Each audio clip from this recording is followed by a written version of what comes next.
Alright, we're good. We're good to get into it. New year in 5SSW on the horizon. We're not there yet, but by the time the pay-per-view comes around, we will be. Time for our second edition of Reign Supreme,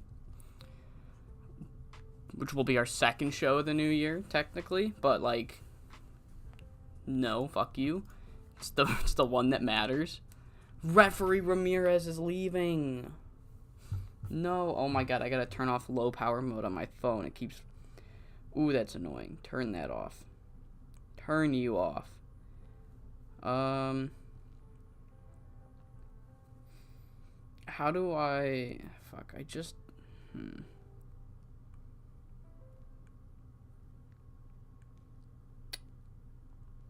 Oh well, I'll deal with it.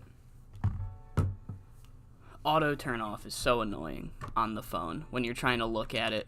Well, I am also amazed by Maya. While you're trying to look at it for reference and it's constantly going dim. Yeah, so we're building to the next Reign Supreme. We don't have anything pre-booked because, the last show was kind of like a pseudo-season finale, you know? A lot of storylines blew off. And, yeah, let's just get into it, I guess. Oh, that's annoying. Let me... Alright, so it doesn't squeak. Alright.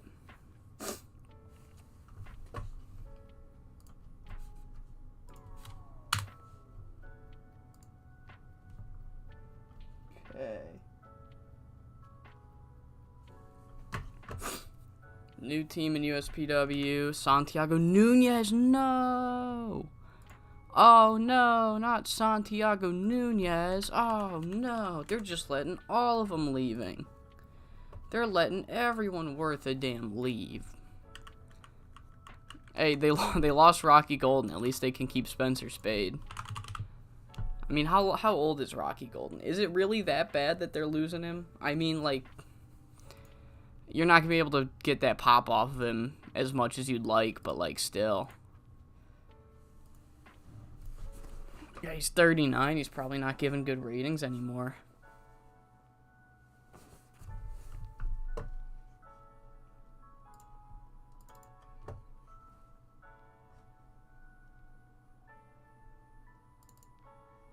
Okay. So I got everything up on the other channel. On the other screen. Everything running in the background properly. Axis okay, now they're actually letting people I care about leave. Fuck you, Axis Junior rules, man. I don't care that he's 45. He's awesome. Thank God. Oh my lord. Yeah, we're signing Spider. L-Ring has made an offer, so I think it's fine because I doubt Eddie Chandler would ever sign her on an exclusive deal.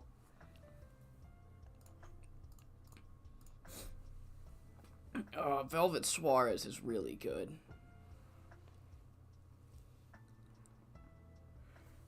Maybe we should bring her in on a tour date.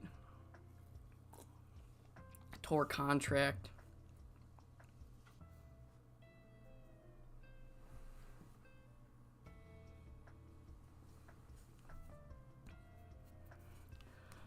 Brock Cornish. Who now? Fucking Senemetsu's gone now, too. I mean, he's not even that old. He should still be around. Fuck, man.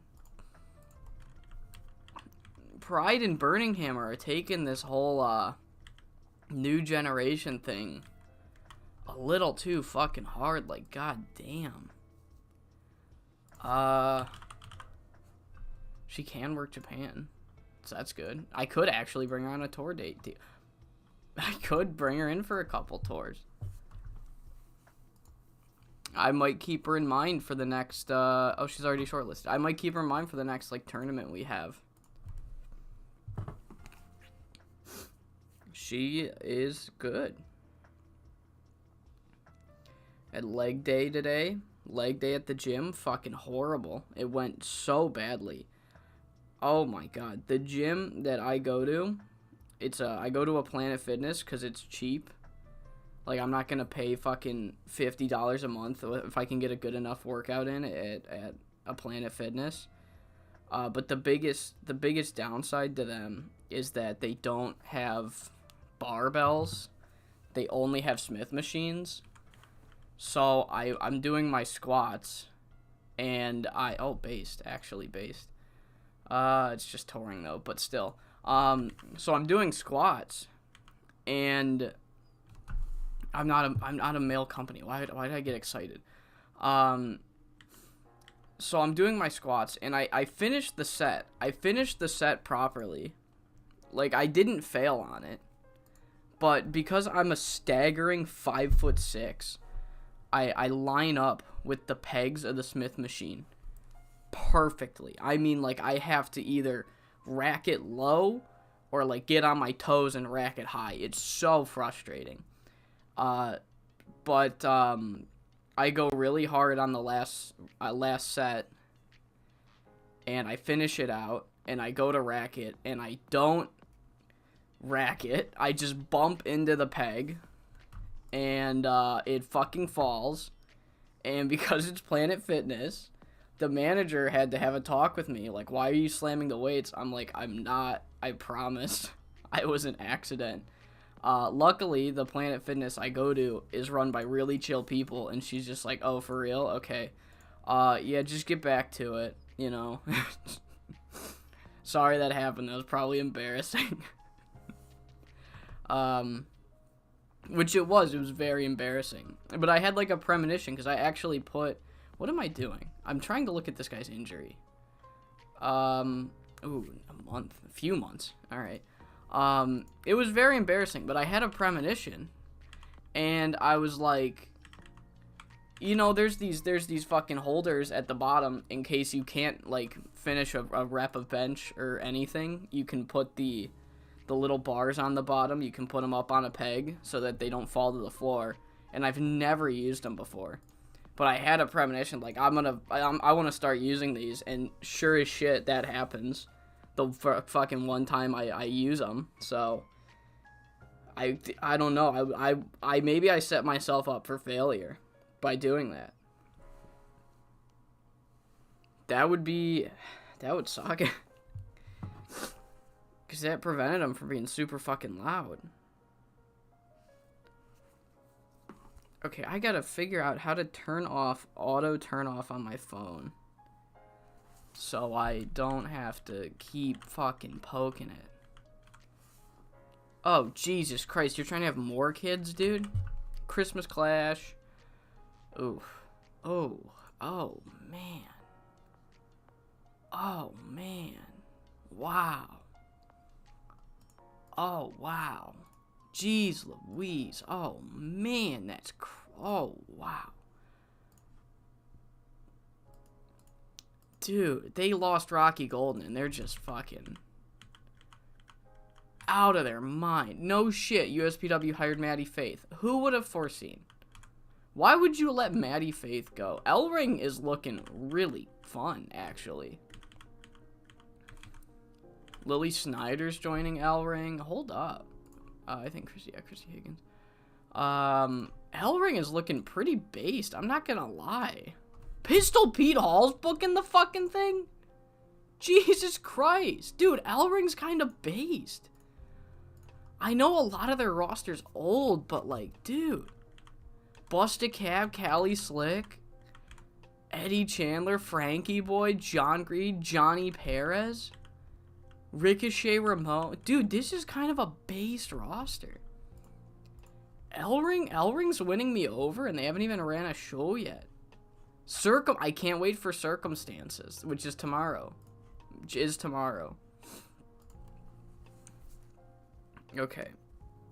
So maybe here. Nope. Okay. It's not there. How do I prevent? Maybe it's settings general. No. Dang, that's really annoying. I don't know how to change it. I did it not that long ago. The Force has been put into Hall of Fame. Jesus Christ. For what purpose? For what purpose? Bart Biggins. Jacob Jett? Oh my god. They're paying for that. That's fine. Dude, it's getting better. Ellering is getting better. What did they do on their first show? Did they not run it? Oh, did these assholes not? No, it's tonight. It's tonight. That's right. I'm stupid. I'm stupid. I didn't double check that, yeah, okay. So our tour is set. The dates are correct. I don't need to worry about running too close together. Hopefully no major injuries happen. I'm not sick, but it's cold out, so my nose is kind of stuffy.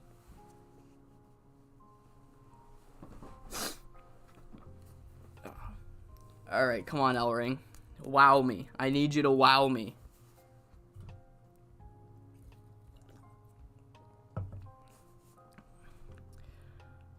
Oh, I thought... Okay. I thought that was a match. Circumstances.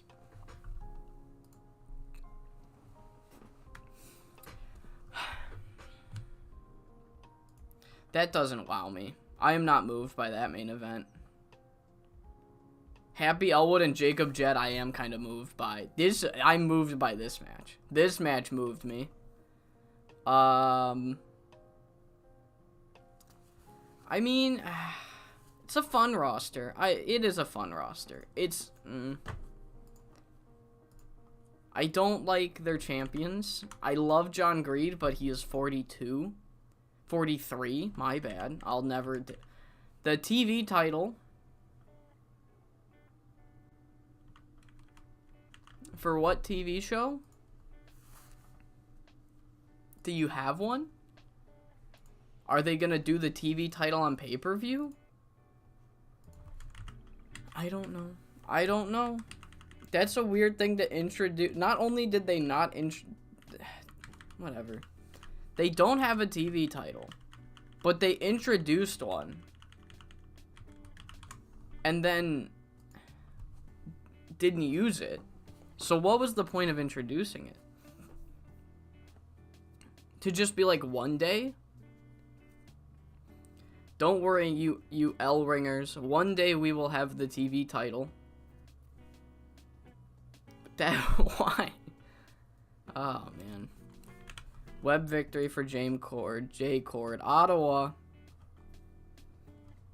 Maria Guest and Katya Kornishkova. Sure. Sure. Pharaoh King looks so depressing. He already looked pretty stupid with the old renders, and now he just looks even dumber. Now he just looks even stupider. Poor guy.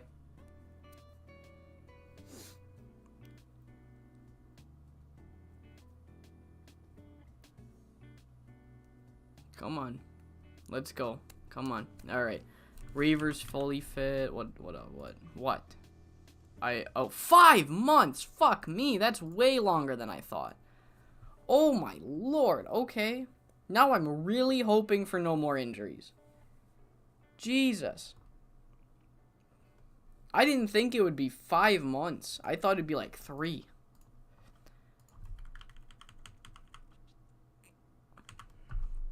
I'm not too into MMA, so I don't know how long it takes to train. I assumed it was 3. 5 months probably makes more sense. Maybe that's why I always sucked at WMMA. At the WMMA 5 video game, because I wouldn't give him enough rest. I'd refuse to let him train. Oh, it's been a month. You can go. Come on, man. It's just a fight. It's just one night. You gotta fight.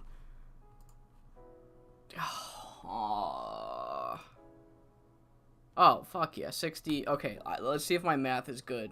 Still, 45. That's 45. 70's a 52. Boom. Look at that. I'm training. I'm training my math so I never have another fucking situation where I take a minute straight to just think of what equals 100. Oh, speaking of, let me check on that poll. I haven't looked at it in a minute. So, yeah, it's looking like we're gonna end BCG and replace it with a new one. If Continue BCG was winning, we were gonna do a BCG stream on Friday. I don't know. I don't know what new series I'd want to do. I might do a real world save and we do that with I'll try to stream 5SSW. Let me copy this actually. I'll put it in the chat. I'll put this in the chat. Vote on the BCG poll if you haven't yet. Boom. Alright. What is... no, Tiffany. Oh, no, poor girl. Brutal. Didn't they already have him? Puffy the Sandiron player's back and Snip. I might do a second poll if, assuming that the yes continue BCG doesn't come from behind and get, 10 votes or whatever it needs to be. I think it only needs to be, 5 uncontested votes in a row. I think I'll do a second poll to see if you guys want a new C-verse or a real world save. I'm picking the real world save, though. I've done this before where I'm like, hey, what kind of real world save would you guys want? And then it's a time period I don't want to book, and then the series lasts 3 months. It's like, okay. It gets to the point where it's like, I don't want to book this, so I just don't upload. And it's like, well, now what are we accomplishing? So if it's a real world, I'm picking the time period and the company, because it will inevitably end up at some fucking time period I just don't want to do.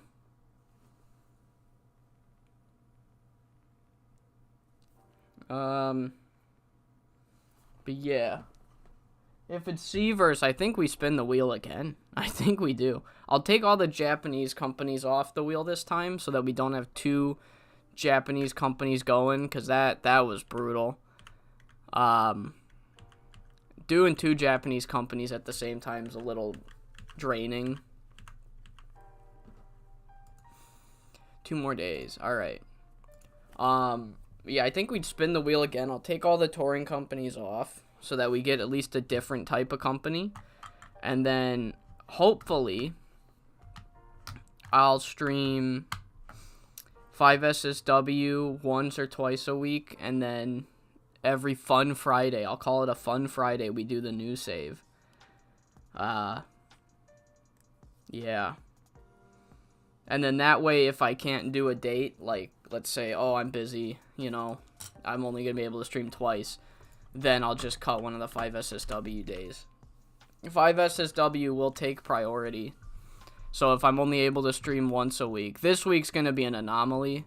I'm able to stream at a reasonable time in my day and almost every day. But every other... Oh my god, they did do a TV show. What the fuck? They booked her. No, stop. Don't fucking book Maya, you asswipes.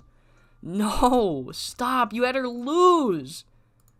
Oh, fucking hate ELPF. I hate you. I hate you. I confused ELPF and L-Ring. I thought L-Ring got a fucking TV show. What was I saying? Oh yeah, this week's an anomaly. I'm able to stream at normal times of the day. For a good bit of days. But going forward, it will be back to the 9 p.m. to 10 p.m. CST start times. 1 to 3 times a week. So that way, if If I'm only able to stream once, we do 5 SSW. If I'm only able to stream twice, we do 5 SSW and the new save. And then if I stream 3 times, then we'll double up on 5 SSW. Just essentially, we give 5 SSW priority. Psycho Circus. Oh shit. What's going on? Ooh, who the fuck are you? Who are you and how'd you get so oh my, what the hell? Who the fuck are you? Oh my god, am I... Holy shit, dude, this is how out of TEW 9 I've been. Oh my god, they just got... Holy shit. This guy's great. And he's still a young lion. He's still a young lion. Oh my god. Holy fuck. Dude. Based main event too? I mean, fuck, man.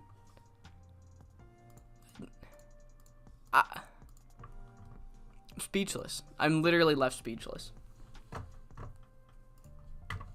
Alright. Okay. So. Time to record. My phone turned off again. That's what I was trying to do. I'm gonna see if I can find the way to turn off auto turn off, because that shit is so annoying. No, don't turn that off. I think it's general,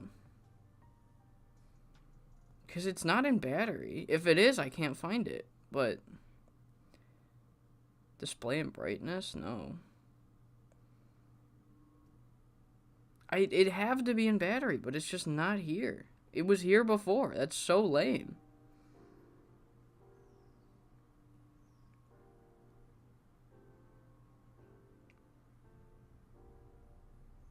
That's so unbelievably annoying. It was in battery before, and now it just fucking vanished. Oh well. Alright. So, time to get into the recording bits. Oh, wait, I have a finish for Makiyoshi Fuma that I'm not able to fucking use. Fuck you.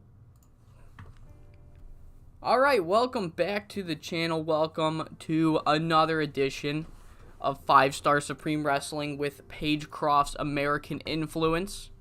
We are here. New year almost. We've got a couple of tour shows, but our pay-per-view this episode will be in the new year. Reign Supreme 2023. I got a fun card here. We don't have anything pre-booked because the last show was again kind of like our SummerSlam. So I blew off a bunch of angles, a bunch of the storylines we had going. So this one will be getting new ones going, essentially. So yeah, Makiyoshi Fuma has gone to her MMA fight. It's gonna take 5 months for her to finish up there. Hopefully she wins, but in the meantime, Yu Hashimoto's got to find stuff to do. Other than that, the only other... I've signed Spider Isakao to quote-unquote kind of take her place. She's obviously not over at all, but I've seen her. I saw her in the free agent pool for a while. I keep coming back to her. She's got a good look, and I'm like, you know what, let her work the indies, let her develop on her own. And then I'm like, okay, new year, how's she doing? And she's just not getting any work on the indies because she has not progressed her stats at all. So if I want her to get any good, I got to do it myself. So she's going to be kind of toiling in the undercard while she develops her skills, training with Heart Saito on safety and all that shit. So yeah, and then we are retiring the pay-per-view Women of Wrestling. Our February pay-per-view is retiring because I want to add a third tournament.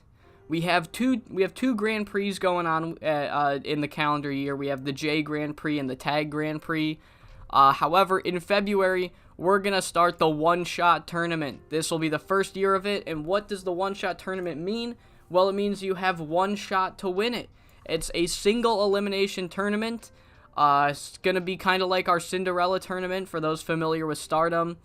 And yeah, naturally, with all tournaments I do, you win the tournament, you get a world title match at the following pay-per-view. So yeah, people are gonna be starting to try to call their one shot for the one shot. And other than that, I've got nothing else to do except get into the tour days.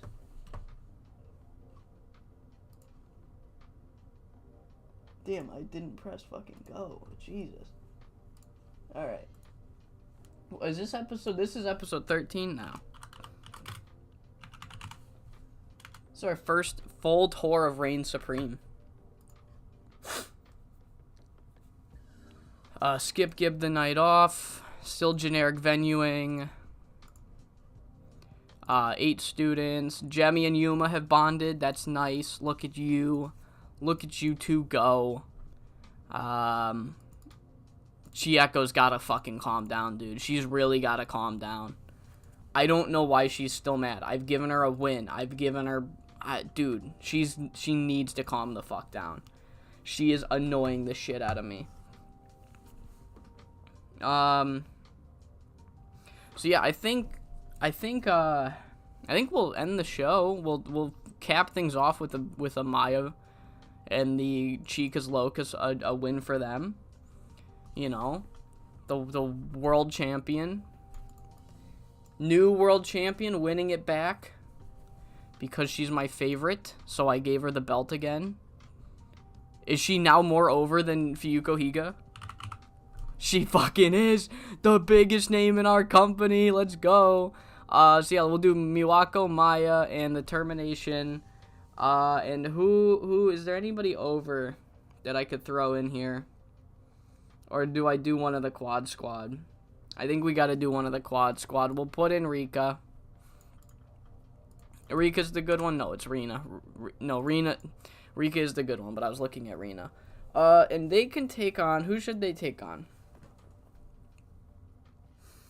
I don't really want to do Apex because they just took on Apex. I don't want... You know, I think we do best ever. I don't want to put Team Sub in here because they just won. I don't want to thwart their momentum instantly. But we'll put Chibi Violence, The Uprising, and Connie Morris. Big 5v5 main event. Chicas Locas versus best ever. Do a clean 17 might be our cap. We'll give Miwako the victory here. What do I have her booked in? I have her booked in that match. So this is just going to be like a warm-up, I guess. Here, this is our fucking champ, guys. Let's go. We love Miwako, and then everyone's like, fucking yes, we do. Our semi-main, I think our semi-main, we'll do the big three. We'll put the big three of Yuma, Megumi, and Hart. We'll put them in a match. We'll do Romy, Sei, and Monster. This is running the risk of being better than the main event, but I don't care. Let's have Yuma get the victory here. Romy can take the pin, open, slow build, clean. And then we're gonna have a really fun angle here. So Yuma can now challenge for the world title. But Megumi has had enough. So Yuma tries to call her shot. She's like, I'm now finally able to challenge for the world title again. I lost that wager to Fuyuko Higa and Jemi Onishi, and I wasn't able to challenge for the title until Fuyuko Higa lost the belt. Now that she's lost it, I think it's time I challenge for it. And Megumi Nakajima steps in. She tells her fucking unit leader, she tells her best friend, no. She says, I've sat there, I've sat beside you, I did things, I took my own name out of the hat for the world title for you, I did the Dynamo tag for you. I am not going to let you just walk into another world title match without me getting a shot first. And Yuma says, you really want to fucking do this? And Megumi says, yeah, I really want to fucking do this. And they agree to a match at the pay-per-view. And Heart Saito's just there like, holy shit. Oh my god, what the fuck is going on? 6 minutes, surprise, massive surprise, book segment. You know what? We'll actually end the show. We'll end the show with Miwako agrees to let whoever wins the main, wins between Perque, agrees to give whoever wins between Perque a world title match in February. So she's just like, you know what? Yeah, you know what? I want my first events to be against a real fucking challenger. And I think the two of them duking things out will prove a real challenger, I guess. I don't know. She just agrees to it. So, in the main event of Reign Supreme, we're going to do Megumi Nakajima versus Yuma Maruya. Winner gets a world title match. Okay, so those two matches are good. Let's book the Young Lions. Let's get those out the way now. Now that my two big storyline matches are good. Is there anyone specifically I would like to book here? Yeah, I got two people. So we'll kick off the show with the team sub victory over some Young Lions. Just to be like, yep, these are the new world champions. Or, sorry, the new world tag champions. They're fucking great.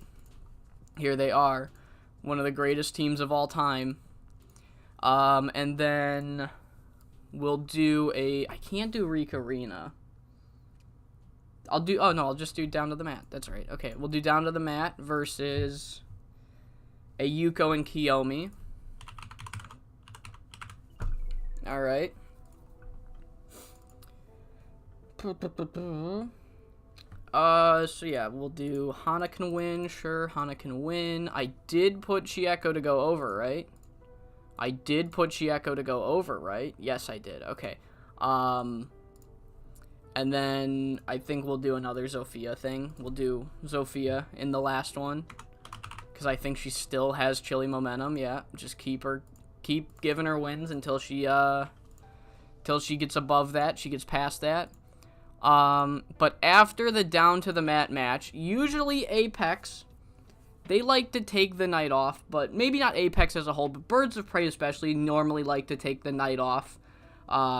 Of the first tour show of the month. But now that Higa's not the world champion anymore, they take the night off from wrestling, but Apex makes their presence known. And she says that she will not give up the fight on Miwako. And she's going to take the war to her group until she has earned another world title match, essentially. So I guess Sirius will be fine.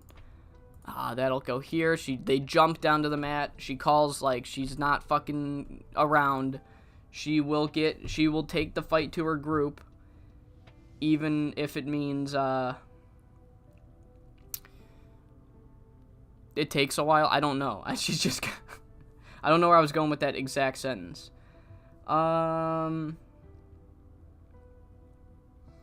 Yeah, okay, so let's do... we need to steal the show.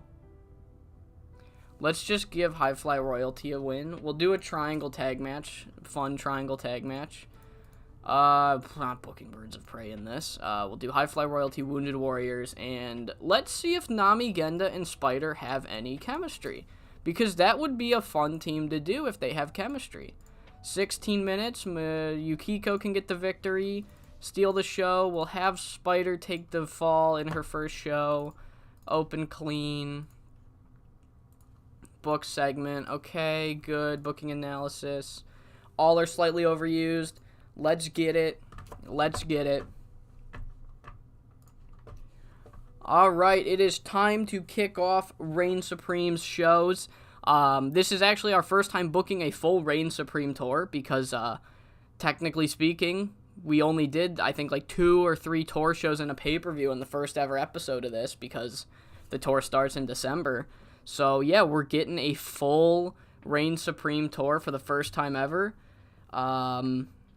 And, yeah, we got the World Champ in the main event. We've got the Tag Champs booked. Yeah, let's just get into it. The new Tag Champs Team Sub opened the show here, defeating Mitsu and Sayuri. Nice 58. Atsuko is getting better by the day. Crazy stuff, crazy work from her. We then have Down to the Mat taking on Iyuko and Kiyomi, defeating those 2 young lions.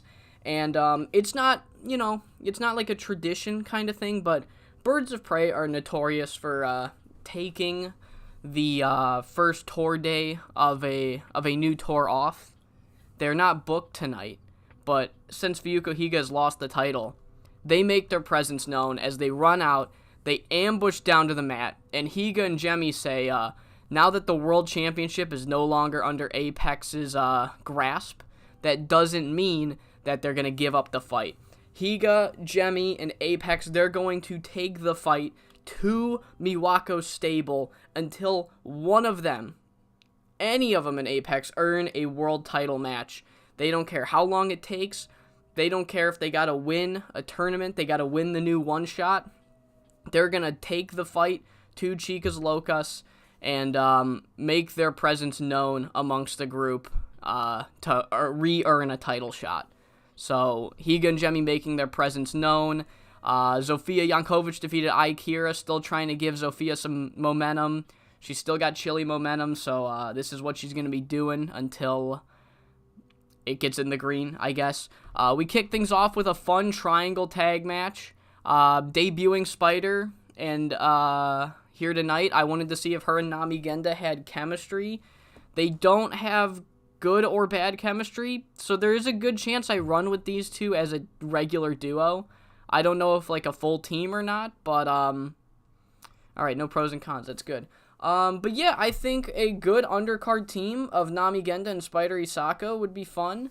High Fly Royalty getting another victory here. They, yeah, did they get, no, because Machiko was in a, triangle title match last pay-per-view. But yeah, another win for High Fly Royalty, stole the show here. 71 for Apex's Monster, Romy, and Sei, losing to Icon Idol's Big Three of Heart Saito, Megumi Nakajima, and Yuma Maruya. And after the match, Yuma Maruya grabs a mic and she says, look, I lost that wager a few months ago to Fuyuko Higa. I wasn't able to challenge for the world title, so me and Megumi, we did our own thing. We tried to win the Dynamo tag. It didn't go too well, but we've still been pretty hot. We made it to the finals there, and now that I'm able to challenge for the world title, I think there's no point in wasting any time and going right. And then Megumi Nakajima cuts her off. She puts her hand over Yuma's microphone, and she snatches it, and she says, no. Yuma, no. You were prevented from challenging for that world title. And what did I do against my own wishes? Against what I truly wanted to do, I stuck by your side. I entered the tag tournament with you. I've been fighting alongside you. I have deliberately not been challenging for the said world championship because I've been out here teaming with you. Now, I am not going to stand aside and just, now that you're able to do it, take that shot. I won't let it. I won't let it happen. I am going to get that shot. I am not going to let you get another world title shot until I get one. And then Yuma, clearly surprised by this, she says, do you really want to do this? And Megumi responds, yeah, I really want to do this. And Yuma says, fine, let's fight at the pay-per-view to see who's truly worthy of getting a world title shot. And Heart Saito's back there like, holy fuck, okay. No one asked me, but whatever. 60 rated segment. And main event, we have a 5v5 between Best Ever, Connie Morris, Chibi Violence, and The Uprising, and Chicas Locas, Rika Tsujimura, The Termination, Miwako, and Maya. Miwako gets the victory here in the main event, pinning Connie Morris. Just kind of showcasing the new world champion, the 2-time world champion Miwako Katsukawa, now the most over woman on our roster. And yeah, she then cuts a quick promo afterwards where essentially she's like, look, I think that's a great idea for anyone that looked at the last angle. I want my first title defense in my second reign to be against a real challenger to prove that I am a champion. So how about this? If they're going to fight at the pay-per-view, I will grant whoever wins that world title, whoever wins that match between Megumi and Yuma, I will give them a world title match at the February pay-per-view. So yeah, just kind of making it official. Yuma versus Megumi will happen. It will be a world title qualifier. And yeah, we made $5,300 rolling in dough. And good way to kick off the final tour and first tour of last year and this year. Dissension between Icon Idols. 13.2. Dissension.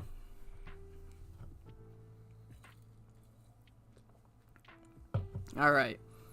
Elemental gains power. Good for him. What do we got? Fuyuko Higa. Connie Morris doesn't connect with the fans. That is why she doesn't do much. That is why she doesn't do much. She is here to take jobs and get younger women better. Because even though she still can't go, wrestling against her develops undeveloped talent. Fuyuko Higa. Fuck. Okay, maybe, is it display and brightness? It isn't! I found auto lock. Jesus Christ, finally. Turn off auto lock. So my phone stops turning off while I'm trying to look at my reference spreadsheet for the stream. Oh my god, it's like, oh. It's like freedom. It's like freedom. It's the chains being pulled apart. Stock picture meme. 64 when he figures out how to turn off auto turn off on his phone. How many fucking times are we gonna report this? No way Eddie Howard leaves. How is this L Ring roster looking? Because it was looking really good when the stream started. They've gotten a couple more fun names. I mean, Jacob Jett being here and not being the world champion is hilarious to me. He is like leaps and bounds more over than everybody else. I guess John Greed is slightly less over. Eddie Chandler's pretty over too. Okay, Bart Biggins is just as over. Alright, I lied. I lied. I don't see how they make money, though. I really don't see it. That's way too many big names. I don't know if they'll last through this series. If the goal is to end this series when we reach 4 years, then I don't know if El Ring will make it.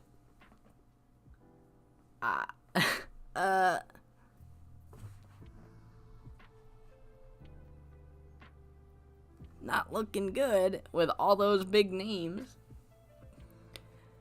Kinda what happened to Dave. It's kinda how Dave died.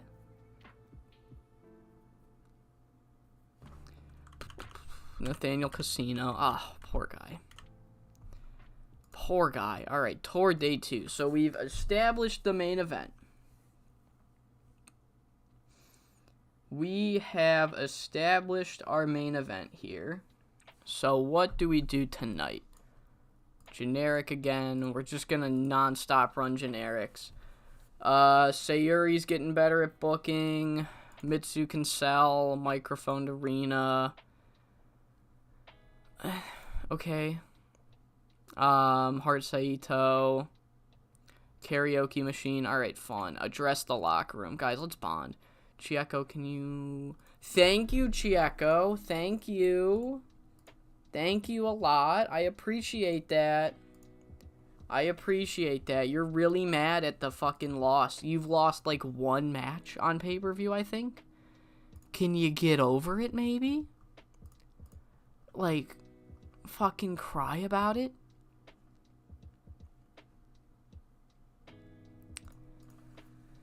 Okay. Alright. Alright, I think we'll book Apex here tonight. I think we book both Birds of Prey and Yu Hashimoto. Yeah, that might be the main event. Is Birds of Prey and Yu Hashimoto. Now that Maki is out, Maki is MIA, we'll book Yu. And maybe not Chica's Locus. Or no, maybe yes, Chica's Locus, because they laid out Down to the Mat like a bunch of assholes. And Down to the Mat probably want some fucking justice for that. I don't want Miwako or Maya to take a fall. So we'll put... I didn't book Rena at all. So I'll book Rena. We'll team up 3 members of the Quad Squad. Here. 22-minute main event. Let's do Yu Hashimoto get the victory against, we'll do Rena takes the fall, open, slow build, clean, and we'll have Yu Hashimoto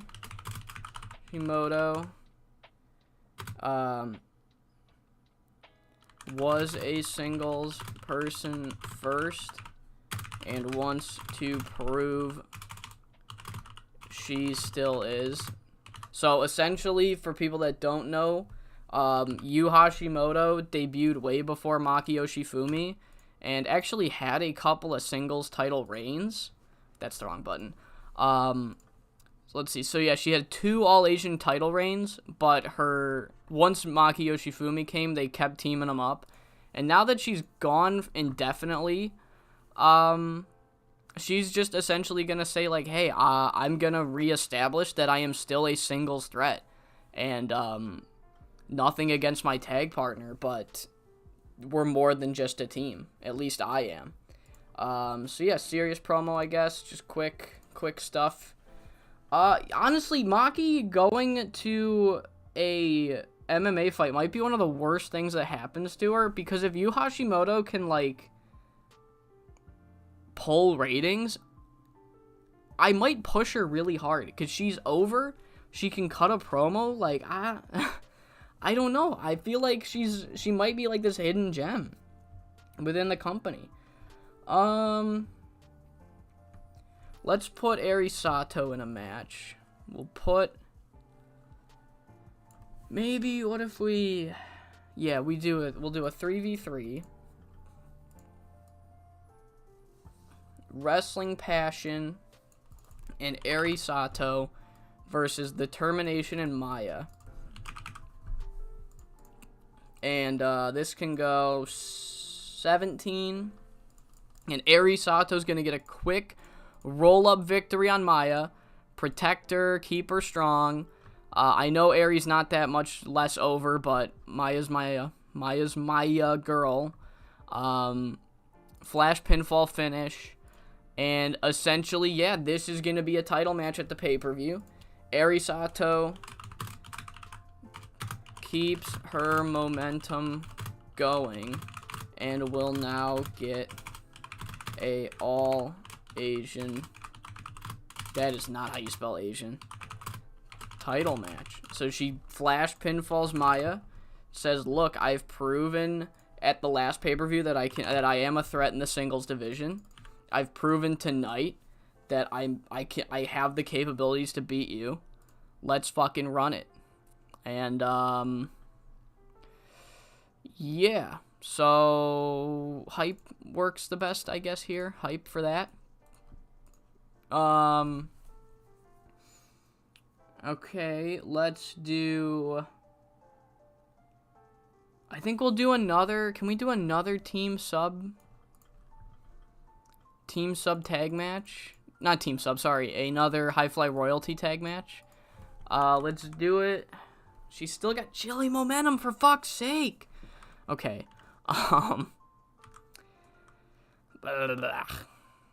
Who can take it? I guess Chibi Violence versus High Fly Royalty could be a fun steal of the show.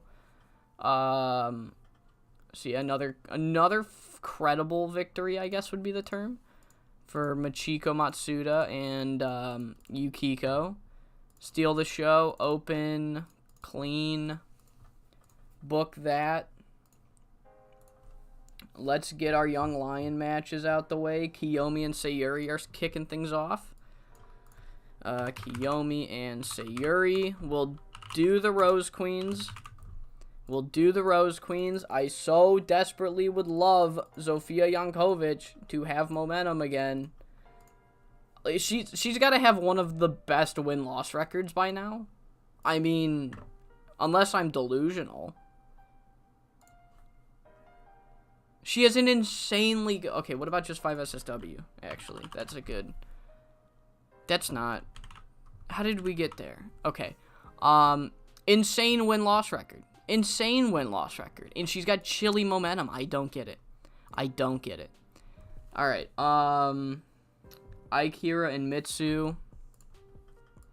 I think if this proves anything, it proves that in a Japanese company, beating Young Lions does little, if anything, for momentum. Who else has got low momentum? Kaori. Oh, the Wounded Warriors do. Sakura Sada's got some cool momentum. So, yeah, let's do some Wounded Warriors. Kaori and Chitose. Kaori to get the victory. And let's throw in Iyuko and who was the other one? I just looked at her. Sakura Sada. Sakura Sada and Iyuko go at it. Sakura Sada gets the victory. I think that's it for the show. We've pre-booked another match, which is good. I think we're chilling. We'll chill with this. I think next show I got to pre-book 2 matches. I think I got to focus on pre-booking 2 matches next show. So yeah, so Eri Sato and Maya for the All Asian Championship will be fucking based. Will be based in my eyes, I might add. Cool. We have time. We have a little bit of time.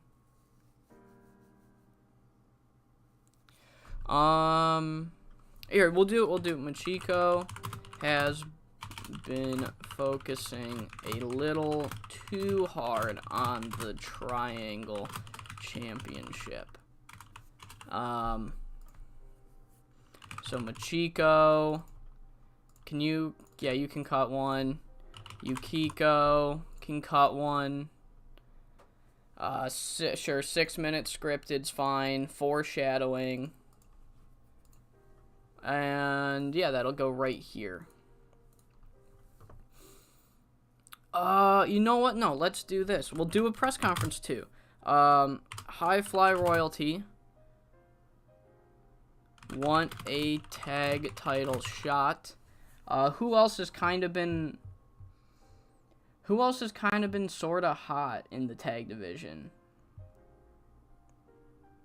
Did anyone else win tonight? Did anybody else win tonight? No, just the Young Lion matches. Did anyone win on the last pay-per-view? No. Only Team Sub, because that was the only 2v2.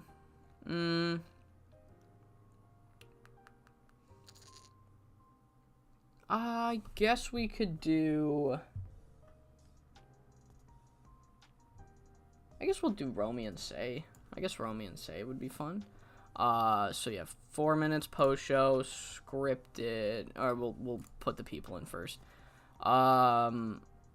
Tease, outside broadcast, pre-taped. So, they're talking to Devil, they're talking to Sensational. They're like, we want a title match. We've earned it. We're white hot here. We're a fucking proven team, essentially. And Sei Akutagawa and Romy Yamato come out, and they're like, no, wait a minute, hold up. We had one hell of a performance in the Dynamo tag, and now that people from Icon Idols want a tag title shot, we're going to bring that up. They don't say that part out loud, but yeah, but essentially, they come out, they're like, no, don't gift wrap it to us. And next show, the two teams will duke it out, and whoever comes out on top will get the tag title shot. Alright, pre-book that. Alright, and now we're good. 104 minutes. Can't really do much anything else. Do we have any creative ideas I could use? I could save that for a pay-per-view so easily. I can't use that. I might as well just get rid of it. I'm not going to be able to use it at all. Miwako's got a big gamble. I don't think she's booked tonight, actually. Is that crazy? Yeah, I didn't book her. I'll do that next time she's booked on a tour show, because I don't want to risk that one.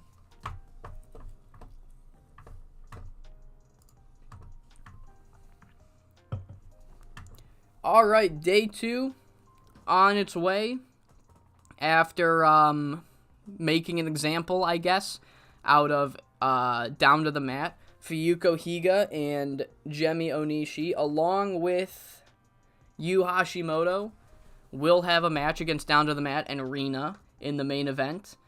Other than that, we got just, normal 5-star shenanigans, I guess.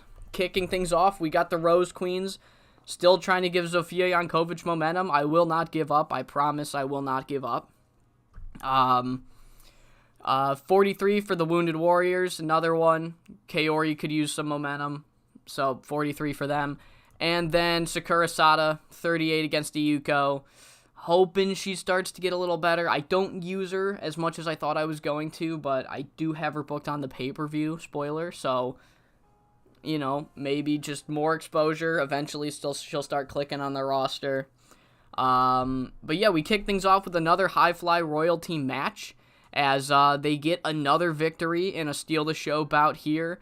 Machiko was off her game, and she still got a 56, so that's fucking great. Amiko got a 61. I really should start doing more with Chibi violence, but I have a plan for the immediate future with Best Ever. So without spoiling anything, it's going to be a couple of episodes before I start trying to do stuff. They're really good, but right now it's High Fly Royalty's time to get a shine, because we have a quick promo. Quick, as I make it 6 minutes, but I just do that to cheese the rating. We get a promo where Machiko is essentially like, I'm one hell of a triangle champion, and I've been very happily defending that. However, I feel like I've been a little too focused on defending it and ignoring my tag partner. And that's really all she says. So 56 for that. Our semi-main sees Icon Idols Aerie Hart and Paige Croft versus Chica Locas, Maya, and Determination. And in a shocking upset, Aerie Sato, in her first match after the Romi Yamato victory, she keeps her momentum going as strong as possible as she gets a quick roll-up against Maya during this tag match to get the win for Icon Idols. And yeah, 56 rated match, and Aerie Sato and Maya, they get into it afterwards. It's a little butting heads, Maya's not too happy about a quick roll-up loss, but Aerie Sato has a mic and she says, look, you can get mad at me all you want, but I just proved it there. I proved it at the pay-per-view. I proved that I am a singles threat, and I just proved right now that I am a threat to you, Maya. And I think I've done more than enough to earn and win the All-Asian Championship. And Maya says, you ain't winning anything. You ain't winning anything. There's no point in fighting you on this. The fucking managers are going to see that loss of mine and give you the title match anyway. So you know what? You're on. You're on, because you try that roll-up shit again, it ain't going to work. So at the pay-per-view, our semi-main, actually, will be Maya versus Aerie Sato. I already pre-booked it. For the All-Asian Championship. 60 rated promo. Main event, when in doubt, what do? We fucking get... Jesus, 79 is ridiculous. We Birds of Prey it out. As Yu Hashimoto gets an 8. This is what I was telling the live viewers. Maki going to an MMA fight might be the worst thing for her career, because she's always complaining. And if Yu Hashimoto keeps giving me god tier ratings like this, you can also cut a promo. I might push her heavy, because she's fucking great. And I haven't been able to fully see it, because I was just like, oh, she's with Maki. 79 as Apex win after Yu Hashimoto pins Rina Kasahara. And essentially a great promo, too. My hands are in the air. My biceps look fucking huge. I've been hitting the gym. Sorry. I looked myself in the mirror. Yu Hashimoto essentially cuts a promo like, look, Maki's at the MMA fight. And when I first came into this company, I was a single star. Star, maybe not so much, but I'm a 2-time All-Asian champion. And I focused the past half-decade of my career trying to become the greatest tag team in company history alongside Maki Yoshifumi. And I think it's time, while Maki's training in the Octagon, that I train in the squared circle by myself and reestablish myself as a singles name. 77 rated promo, and that's how the show ends. But we do have a post-show press conference where, as hinted at by High Fly Royalty earlier in the show, Machiko and Yukiko, they make their claim with the owners and the commissioners, I guess we'll call them, the commissioners of the company, Devil and Sensational, that they deserve a tag title shot. They've been white hot on this tour so far, and they think they're the best possible challengers to challenge the new champions team sub. But they are cut off by Romi Yamato and Sei Akutagawa, who had one hell of a Dynamo Tag Grand Prix, and they haven't really teamed up too much since. But now that a team from Icon Idols wants a title shot, now all of a sudden they bring up the fact that they had one hell of a run. And there is real, quote-unquote, in their words, real potential between the team of Romy and Sei. And they think that they deserve the title shot. So Sensational says on the next show, the two teams will duke it out. And the winners will be the first challengers for Team Sub at the pay-per-view. And we finished the show 75 because Birds of Prey are fucking awesome. Apex is fucking crazy good. And we made bank because people heard about how good the main event was going to be, and they bought tickets. And, yeah, so number one contenders match is set for Tour Day number 3. That is actually what happened. That is a shoot. People were like, holy fuck, Apex is going to be in the main event, and then they bought tickets. That's legitimately what happened. What do we have? 13.3. Okay. Yeah. What the fuck? Okay. Oh, okay. Whoa. Wow. What a shock from Star Master. I would have never foreseen. Anybody that has played TCW in the 2022 alt mod, like the 2022 alt mod, my level Luke, knows how much of an unbridled prick Star Master is.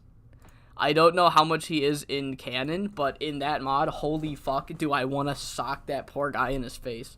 He's got this, the render they use, he's got this such fucking punchable smirk on his stupid little face. And it's like, oh my god, I want you gone. I really would like you gone. Ben, for those that know Ben from the 4 brand and the TEW9 stream, Ben had the worst of it with Star Master. That shit was so funny to watch. It killed a whole save he was doing because Star Master was such a prick. It just killed his enthusiasm to book TCW. It was like weekly. Every week, Star Master would create like 5 different riffs against Seth Whitehead. It was so funny. Alright, so we've got Megumi versus Yuma. We've got Maya versus Eri Sato.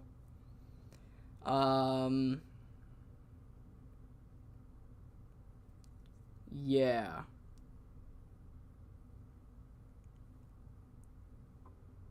So that's all we have pre-booked. And then, what the fuck is this? Oh, it's Christmas. I was looking at my phone, I look up, and I'm like, oh my god. Magnifico got injured on Christmas Eve. Poor guy. We have a show on Christmas? Oh, fuck me. Oh, man, that smarts. Okay. Should we move it? How much? This will be our test for next year. I don't know how big of a I don't know how big of a impact that'll have on a Japanese company that it's Christmas, because they're not very Christian in Japan. Damn, an 86 for the fucking Valise Navidad. Damn. All right, based. I'll give it to him. Okay, good show.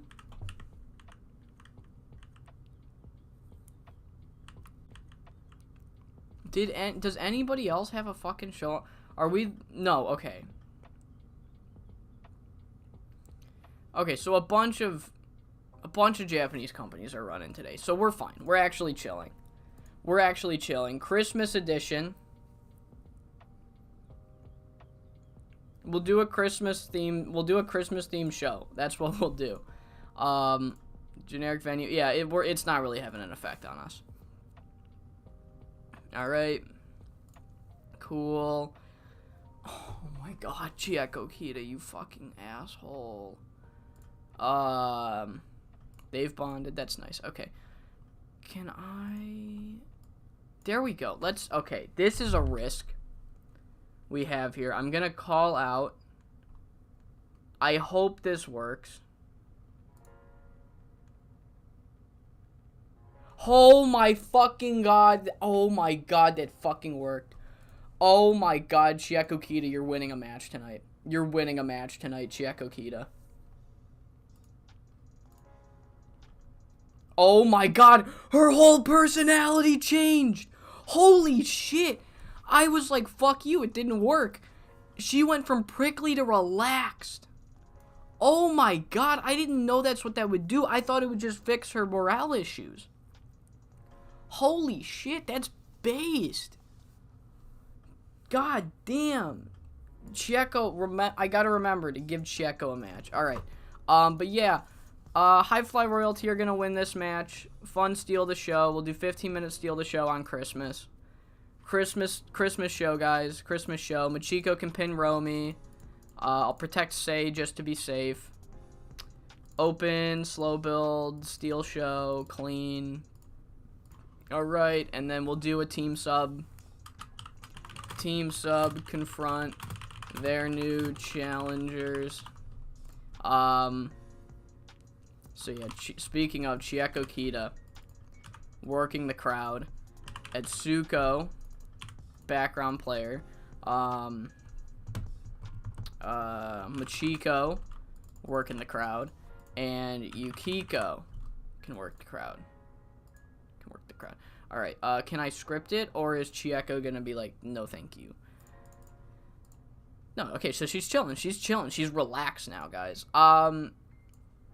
So I think if it's a Christmas show and I kind of want to do something a little more special, I think instead of the usual Young Lion matches we do, let's just do some fucking, let's do a big 5v5 between all of the Young Lions. Let's get Team Sub and the Uprising in here. And we'll get Connie Morris. We'll give them the big ol'... We'll do a 10-minute. We'll give them a little extra time than we usually give the Young Lions. But Chieko Kita is the victor. That's the wrong button. Open, clean. Alright, so that's how we open the show.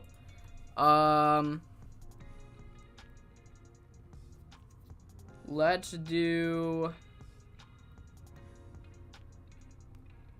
In the main, let's do a 3v3.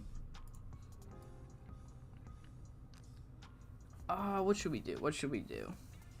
In the main, what should we do?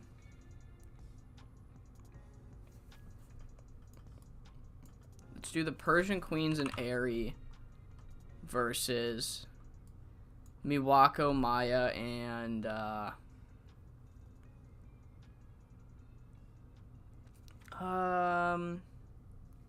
I guess maybe just one half of the termination. Unstoppable Tai is, I think, the better one. No, Toku's the better one. Unstoppable Tai is the one that can cut the... Okay, so I'll put Unstoppable Tai in here so that she can get a little... Ow, fuck. Oh, man, right in the funny bone. Oh, man, that sucks. Oh, okay. Ow, that hurt. Okay, but yeah, fuck me. All right, Maya can pin Aerie. She'll get her win back. Ow, fuck. Okay. Ow, god damn. Okay. Open slow build clean. So we'll finish the show with Megumi and Yuma shoving contest. They essentially try to like I'll put a pre-show thing in here. Megumi will do fighting. Yuma can go on fighting. Foreshadowing maybe 4 minutes. So we'll do a quick promo beforehand. Yuma and our Icon Idol's Christmas entrance. You know what I mean. And then essentially Yuma and Megumi agree to try and keep tensions low tonight. They're still stablemates. They're both kind of mad at each other for the situation at hand. They've got a #1 contenders match that they set up between each other. But they're like, no, you know what? No, we're still a unit. Let's fucking put our differences aside, and then the tag match goes about as well as you'd expect from a situation like this, where they can't get on the same page. Like, Yuma will tag in Aerie, and she's like, oh, so she's still trying to hold me back. So then Megumi will tag in Aerie, and then they get to a point where they flat out refuse to tag to each other, and Aerie ends up taking the fall. So, tease for this one. Alright, so that happens right before. Okay, what else can we do? I could use some pre-bookings. We could do some pre-bookings.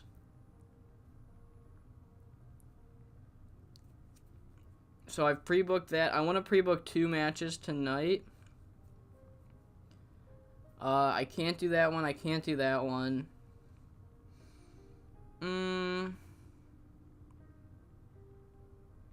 Let's do...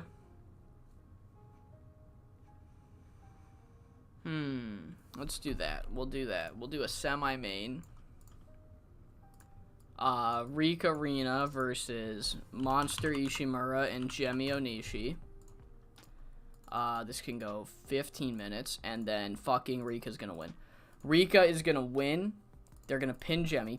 Don't fucking ever think we won't protect the shit out of these two.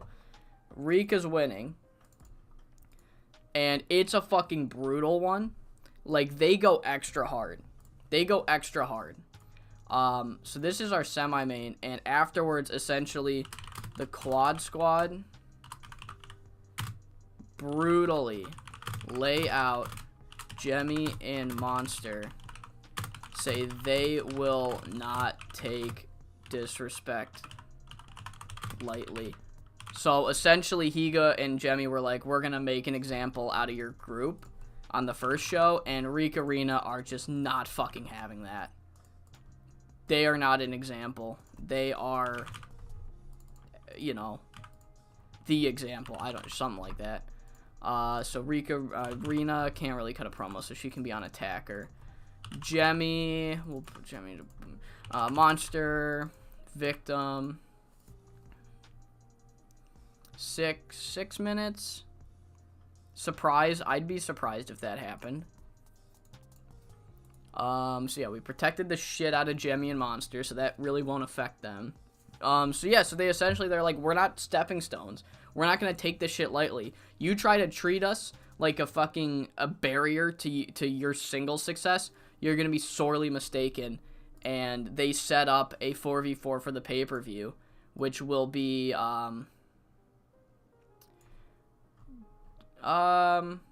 no, they'll challenge them, but we'll have Higa accept it next show because Sei is gonna be in that match. So preview for you guys, I guess. So I'd still kind of need another pre-booking.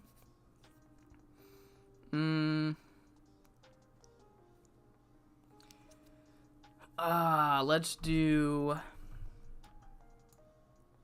3v3. It's going to be a weird one. Wounded Warriors and Yu Hashimoto can take on... I don't want them to lose. We'll do Chibi Violence. It hasn't been booked yet. Who can I... Should we do Spider? Have them team with Spider? Alright. 16 minutes. Yeah, because Spider. Because of Spider, yeah. So Yu Hashimoto. You know what? No, Chitose can get the victory here. Spider will take the fall. Open. Clean. And then,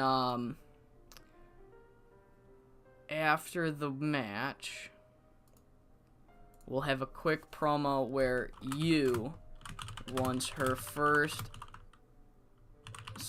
pay-per-view singles match in a long time against Chitose. So we're essentially running with the gimmick like, hey, Higa refused to be here on a Christmas show. I think that's a funny gimmick. I think Higa embracing Christmas is just not her. So Higa refuses to be on the Christmas show. So that's why Yu Hashimoto is teaming with Wounded Warriors, because it's revealed like, hey, I asked to team with you guys because I wanted another close-up look at Chitose. I remember when you were here the first time, you were kind of on your way out, and I remember thinking like, damn, we could have ran this company if your body didn't turn on you back then. And I want everyone to prove to the world that you've still got what it takes, and I will also prove that I still have what it takes. I want to give you that chance, essentially. That's the story here. Storyline development, because that's the story. So we won't be penalized, but I'm overtime. So guess who is getting cut? The quad squad's gonna get that. I gave him way more time. Fuck. Maybe 2 minutes from here. Maybe 3 minutes from here. Yeah, okay. And we won't be penalized, so we're chilling. I know angle heavy show, I know, but we did some good pre-bookings. It's a Christmas show, so if we advertise it as a Christmas show, I'm sure our fans will be like, okay, so they're gonna kind of be a little talkative today. And then yeah, Team Sub and High Fly Royalty pre-booked. I knew I pre-booked too. High Fly Royalty, Team Sub, save, tag titles, pre-book. Alright, save, booking analysis. Yukiko's being used too much, and Rika Rina are being used too much. Okay, so maybe we do a 4 minute here. Slightly overused is chill, that's fine. 5 minutes, is that gonna be good? Would we be good at 5 minutes? Slightly overused. Okay. So I'll give all my fucking time right back to this match that I just cut the time from. Alright, cool. Yeah, because we're gonna have these angles are gonna carry it anyway. We don't need every angle to be 6 minutes. This isn't SWF where I can't ever predict how the angles are gonna go.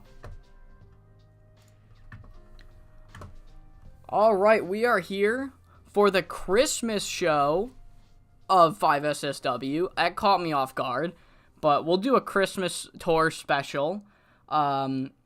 So I've got more matches than usual. I've put all the Young Lions on one match, and yeah, it's gonna be kind of an angle-heavy show though. So, but you know, just you know, think about it like all the girls are wearing like Christmas shit.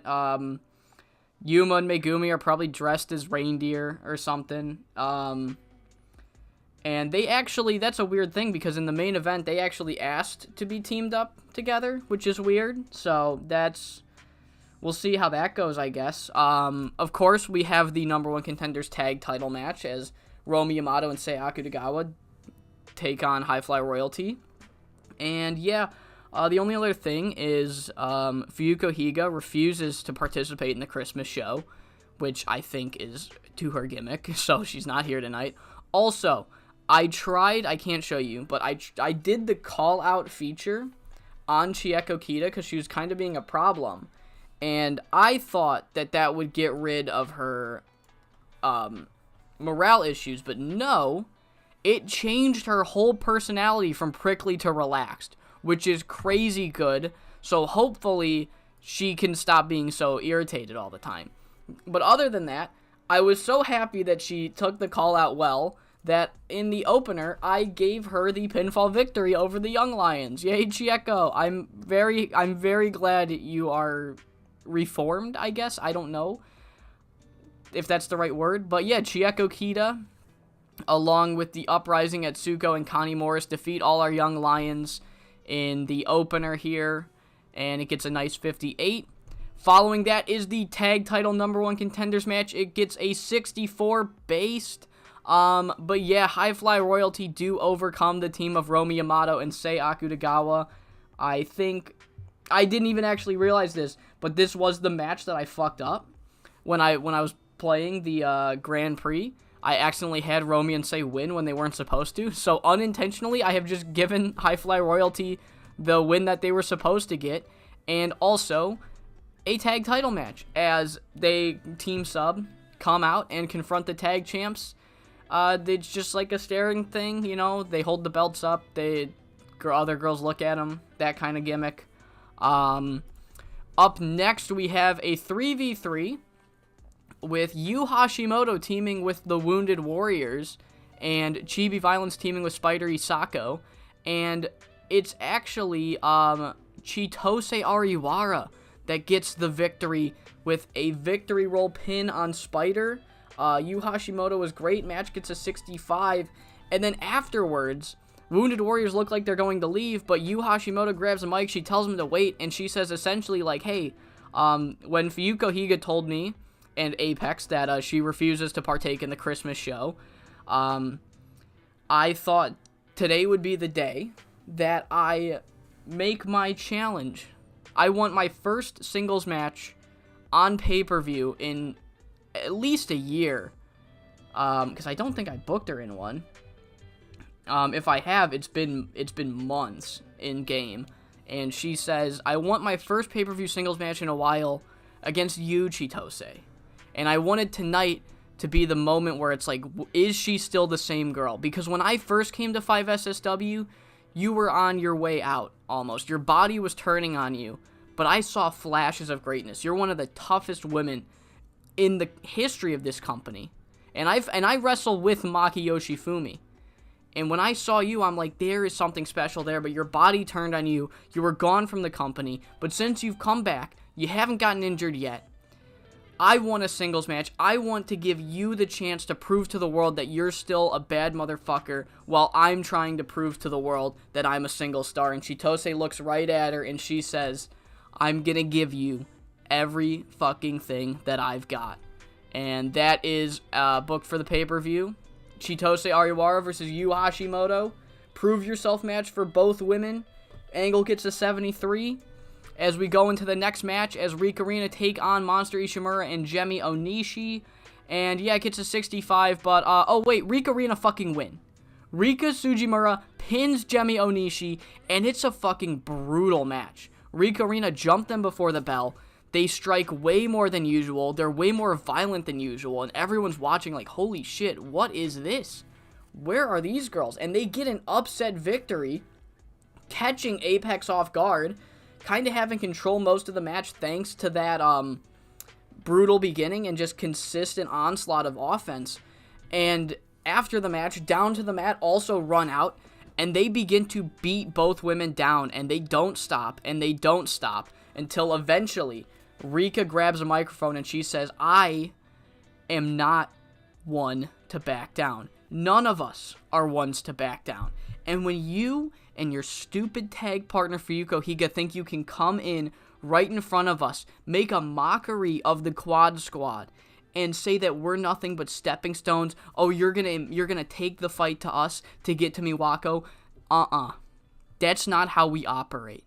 We do not take kindly to disrespect. We didn't take it kindly to us disrespecting each other, and we fought each other. So even though Fuyuko Higa's not here, tell her that if she wants to beat us, then she's going to get the Rika Rina that you saw tonight. She's going to get a version of Down to the Mat that resembles what you saw tonight. and all 4 of you will fall at the pay-per-view. So they make the challenge. They're not stepping stones. They won't handle disrespect no matter who's given it. 55 rated segment. And we get a quick entrance of Christmas-themed Icon Idols entrance. And Yuma, Maruya, and Megumi Nakajima, they say, look, we wanted to team up tonight. Yeah, we're kind of in a rough patch right now. But we're still a unit, and we're still fighting for Icon Idols, not for each other tonight. At the pay-per-view, we fight for each other, but until then, we fight for Icon Idols. And we're gonna put that shit aside, and we're gonna beat Miwako, Maya, and Unstoppable Tai. And the match goes about as exactly as you'd expect. Megumi and Yuma can't fucking get along. Let's say, like, Yuma starts the match. She tags in Eri Sato, and Megumi Nakajima's like, what the fuck? Oh, so you're still trying to hold me back. So then eventually Megumi gets tagged in, and when she tags out, it's again to Eri Sato, and she gives Yuma a nice stare. So it's just, you know, more of that, like maybe Yuma tags Megumi Nakajima really hard across the chest. And essentially, it gets to a point where they continue to refuse to tag each other in.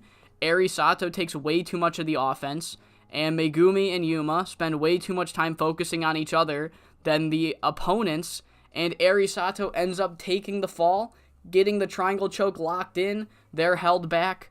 Chicas Locas get the victory.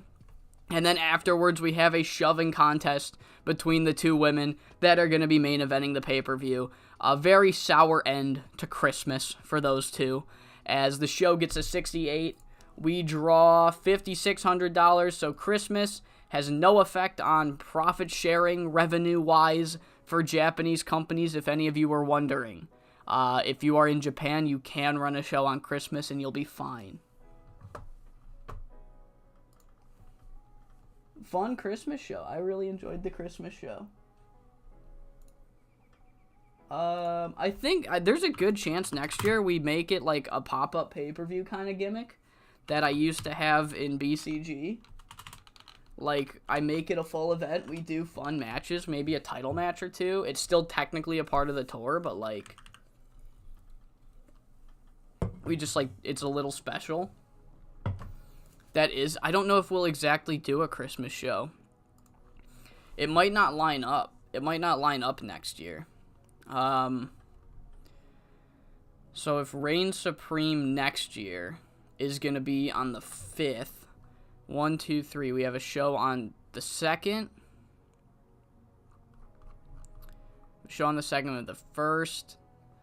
1, 2, 3. Well, a show on the 30th. 1, 2, 3. A show. So we won't have one next year. If we have if we have another show on Christmas, then we'll, what am I trying to say? Then we will make it a pay-per-view. So we'll do an actual Christmas show pay-per-view. Making a lot of money. Let's fucking go.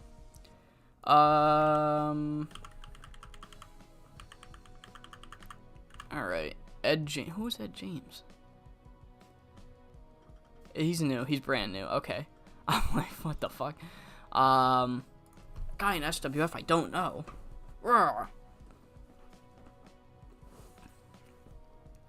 Alright, halfway point of the tour. I'm really enjoying this tour so far. I am really enjoying this tour so far. So next show, I kind of need to pre-book that.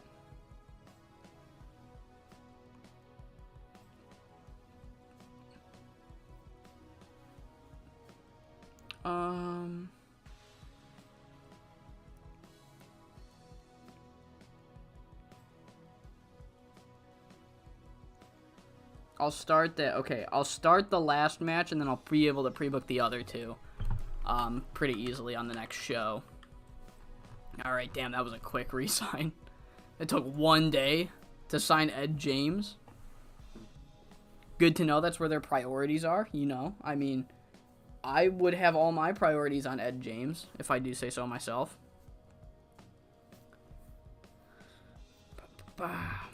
Annalisa.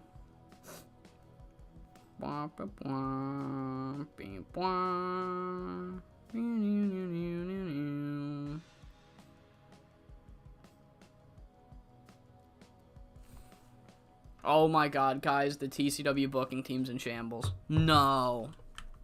Oh shit, Gino Montero went to TV. Oh, he didn't. Okay, I see shit like this and I'm like, holy fuck, he got booked on a show, but it's not the same. It's not what I mean. Okay, good for her. I'm sorry. Krudge the Revenger and Karg the Insidious are two different people. Who? Okay. Okay. Uh-huh. Okay, so he's usually the he's usually Courage the Executioner. And Karg the Insidious is who? Who is Karg? That's an E. 64, you stupid fuck. Karg the is this guy. Okay. It's this guy. Alright, never mind. That's right. I do know Karg the Conqueror now. The Karg part wasn't clicking, but now that I see him, I remember who he is. Okay, never mind. I'll shut up. Oh wait, they're not in shambles. Sorry, Joel Bryan and Dean Daniels are getting along. It's really easy to get along with Dean Daniels. Ernest Youngman's so fucking good, guys. Oh my god. Alright, select a generic venue. Better booking at Sayuri. Hopefully I remember to check this time. Oh my god, Chieko Kira, Jesus fucking Christ. Okay.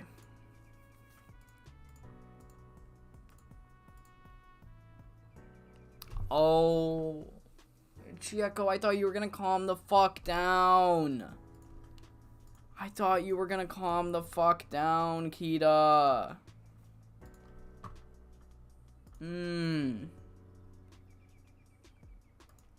Oh my god, okay. Oh, I forgot about the Miwako finish. Oh well. Alright, so booking the other two matches. So naturally, I think main event, we Birds of Prey it out. That's just what we do here. Who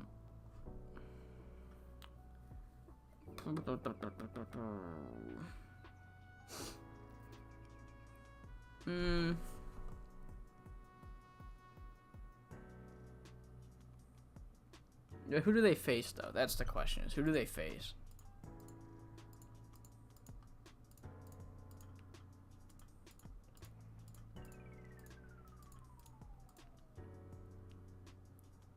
Do I do this? I don't know if I do this on a tour show. I think we add somebody.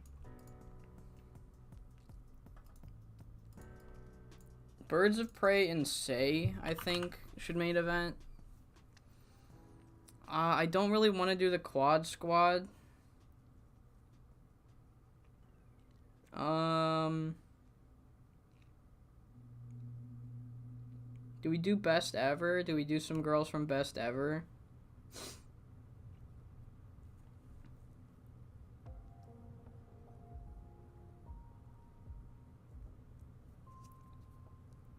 Let's see.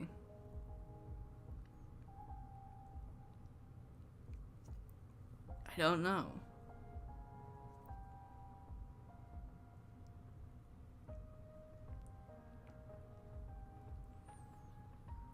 I can't do them.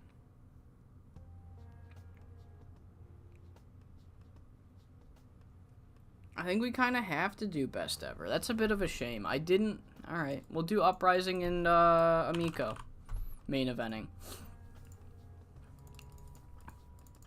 Can they do 22? Will Amico be on screen for too long? We'll have Higa take the... I'm sorry, Amico. We'll have Higa take the victory. Holy shit. Okay, she can stay. Alright, cool. Is Amico well known? Holy shit, she is. Alright. Okay, cool. Alright, I wasn't expecting that. I genuinely wasn't. Chitose is also getting pretty over very fast. And, what about Kaori? Kaori's decently over. I think being on TV is actually helping them a lot more than I anticipated. The only person I guess she went from 0 to 15 in 6 months, so maybe she is getting pretty over.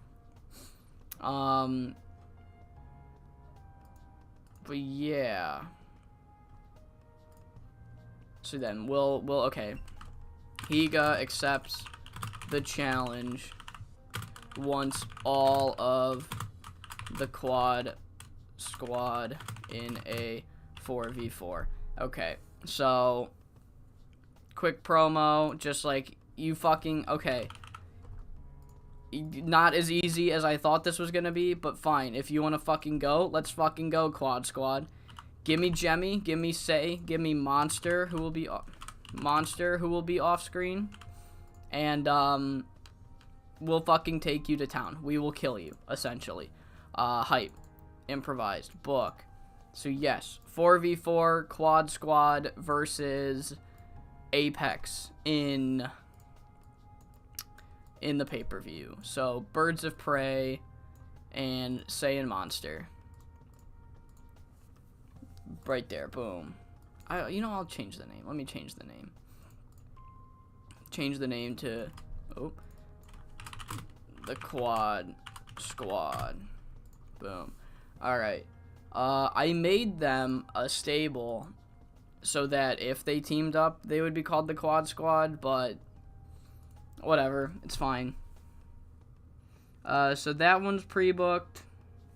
Let's get another pre-booking in. We'll do a 3v3. We'll do Wrestling Passion and Sakura Sada. They can take on the Rose Queens and Kinye. I haven't used Kinye much at all. So 16 minutes. Heart Saito can this can be Steal the Show. Open, clean, book segment. This will go here. And essentially Heart Saito says she will remind everyone that she is a former world champion. Just like Megumi and Yuma, they're fucking fighting for the world title. I think everybody forgets that I'm also world title caliber. And I can't put Sakura Sada on here. But yeah, she's just essentially real quick like, yeah, I am a former world champion. And in the coming shows, I will make sure everybody remembers that. So foreshadowing for 3 minutes.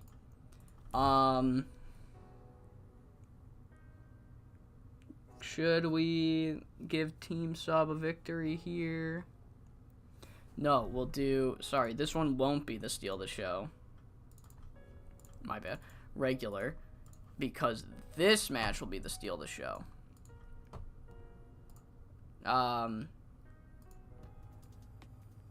Romy Yamato will team with either an unaligned person or Monster. I think Monster. We'll do Monster. And they'll take on the team of Nami, Genda, and Spider. This can go 14 minutes, Steal the Show, and Spider's going to get the victory, pinning Romy.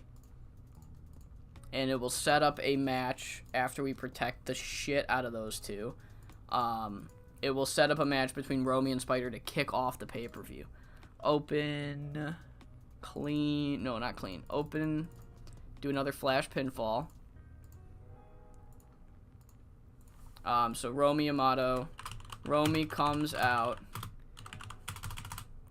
calls Aerie and High Fly Royalty assholes, says she's still the best. And, yeah, she'll get pinned. Essentially. 2 minutes. Tease. Foreshadowing, actually. Foreshadowing. And, yeah, afterwards, Romy and Monster beat down Spider and Genda Romy wants rematch at pay-per-view. So Spider on Victim. Spider on Victim, Nami on Victim. Monster on... You are not Monster. Monster on Attacker and Romy on Attacker. 2 minutes, because we can't use them for too much. For too long, I mean, sorry. Improvise, boom. Yeah, they embarrassed her, so she's gonna try to embarrass them, essentially. Let's do our Young Lion matches. We got Iyuko and Mitsu starting things off. We'll do High Fly Royalty first, and then we'll have Team Sub win the next one. And it's like, oh shit, look at them. They're both they're fighting for the titles, and they're both really good teams. So yeah, Iyuko and Mitsu, and then I and Sayuri versus Team Sub. I'll give Chieko another win. Maybe if I keep having her win on tour shows, she fucking will stop being mad. And then we have Kiyomi in a singles. Who could we do this with? Kiyomi. Does anybody have bad momentum? Kaori's got bad momentum still. We'll do Kaori. Singles match, Kaori. Book segment. 95. I got time. I've got time. Let's do a semi-main, I guess. We could... Who do we have in Icon Idols that's not booked? Eri and Yuma and Megumi. So we'll do Yuma and Eri versus... I don't want it to be... Honestly, Termination for a semi-main? Sure. 18 minutes. Yuma gets the victory. I don't have 20 minutes to book. How much time do I have? Ooh. 15 maybe then? Maybe just a 15er? Oh, that's unfortunate. Oh, maybe this is 10 minutes then. And I have 2 minutes to do an angle. And I'll put this down to 2 minutes, so then I'll have 3 minutes to do an angle. So I'll do an angle first where Yuma kinda calls out Megumi. And she's like, Megumi refused to team with me. She says, oh, it's better for the two of us to stay separate until this match because we're gonna damage the reputation of the stable. Alright, sure. So, tell us how you really feel, kinda gimmick. Surprise maybe? Like, oh shit, I didn't know Megumi was like that. Alright, cool. Slightly overused, I'm fine with those. I'm fine with a slightly overused. Halfway point of the tour is done.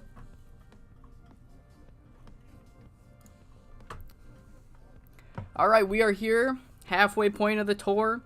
Tour day number 4. Yeah. I mean, matches are happening. I don't really have anything specific to talk about before this show, so let's just get straight into it. We kick off the show with High Fly Royalty getting another win against some Young Lions going into their tag title match. And then also Team Sub get one. So it's just kind of like we open the show like, hey, we mention a lot, like, these are the two teams fighting for the tag titles, and you both see them get easy tag victories, so it's like, oh shit, you know, kind of just building up, like, which team's better.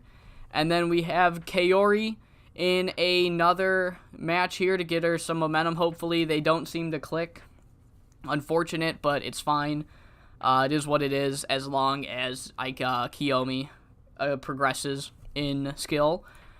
We then have a quick angle from Romy Yamato where she's like, look, alright, so my last 2 matches with any sorts of significance have gone pretty fucking poorly, alright? I lost to Eri, and I lost to High Fly Royalty. Now, first off, my choice to not join Icon Idols because they're weak still stands. They're weak, they're useless, and I'm going to show everybody that I am not weak and useless. And, she shows everybody kind of the opposite, as Spider Isako gets a roll-up victory in 10 minutes and 19 seconds, catching Romy Yamato completely off guard. Nami Genda had connection with the strong female crowd. That's awesome. But Spider Isako gets her first ever victory here in 5SSW against the team of Monster and Romy. And yeah, it was a roll-up. It was probably because Romy is not in the best headspace right now. But a win is a win. In the record books, that's how it's going to look. And afterwards, Monster and Romy beat the two down, and Romy says, "You're not getting a fucking fast one on me, Spider." No. This match doesn't mean shit, because at the pay-per-view, you're so happy. Everybody, bring out the confetti. Spider Isako won her first match in 5SSW. Whoop-de-fucking-do, alright? Let's see if you can win a pay-per-view match. Alright, I'm going to train harder than I ever had before, Spider, and I'm going to kick your ass at the pay-per-view. And yeah, that's pre-booking. I forgot to do pre-bookings, so we'll get that here. We'll get that one here. Spider Isako will get her first ever pay-per-view match against a fired up and angry Romy Yamato. 47 rated for the angle. 60 rated match as the Rose Queens and Kinye Mushishibo defeat Icon Idols, Sakura Sada, Heart Saito, and Paige Croft. Sakura Sada was the weak link. Fuck. I really love the story of, like, hey, this person was a jobber, and then we bring her back, and she's great, and she's fucking getting 30s. Okay.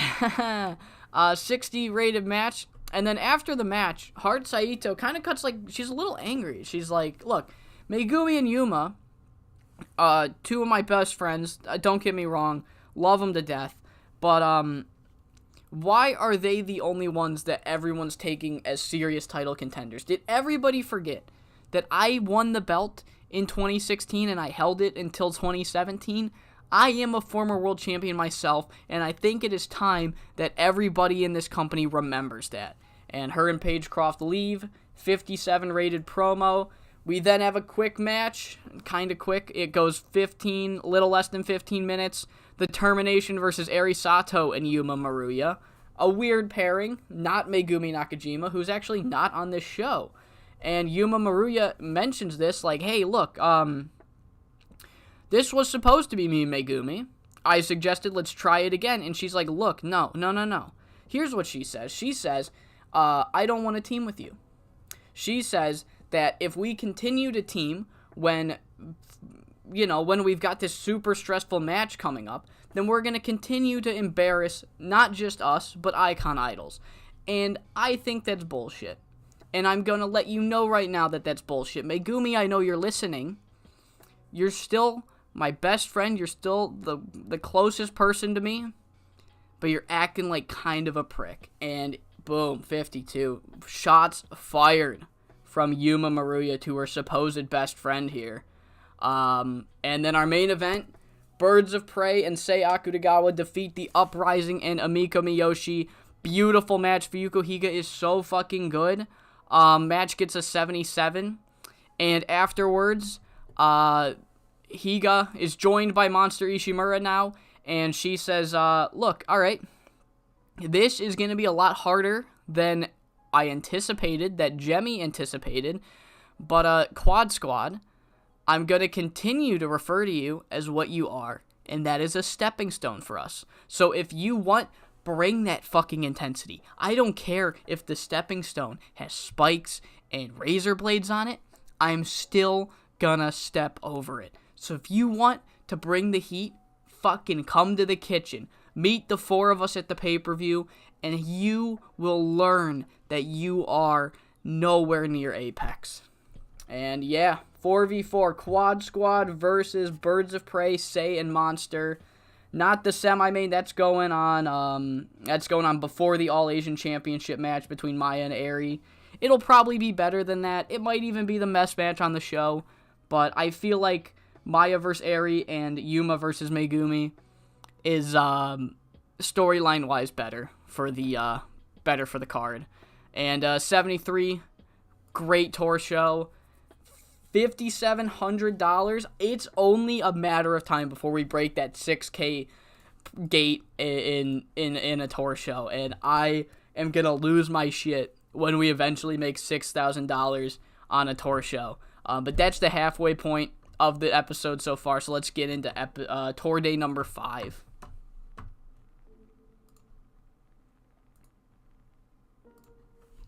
All right. Cool. All right. Give me a couple minutes. I'm gonna hit the restroom real quick. I would lose faith in him too. So,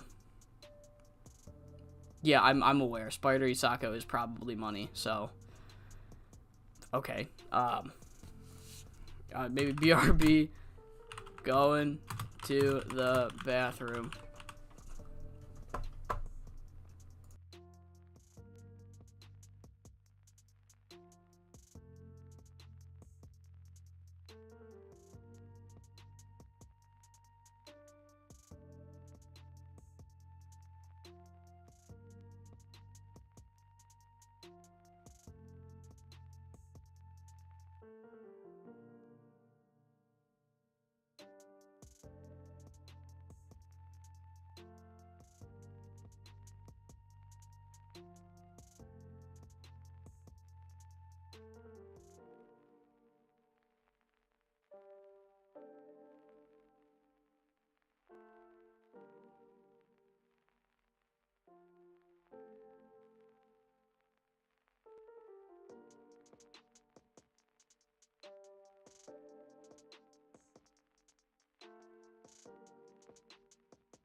Alright, piss break over, boys. Piss break over. Now we're locked in. Now we're really locked in. Alright? Alright, 2 days. Is that... No, I think... Yeah, we have one more show in December. We have one more in December.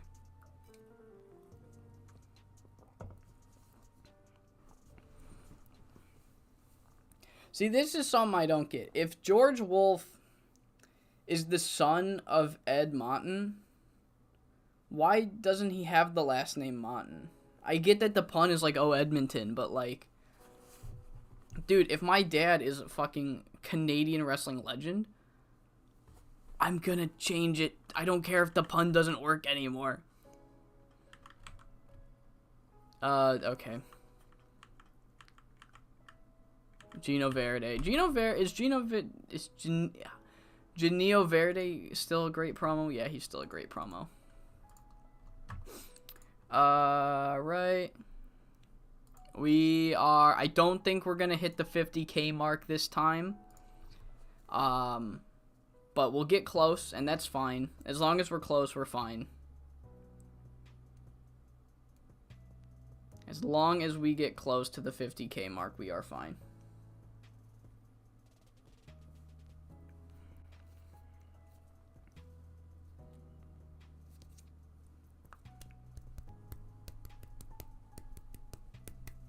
Chris Knightley. Chris Knightley's not even bad. He's pretty good. New Year's Eve show, too. I don't want to do another fucking special show. I don't care.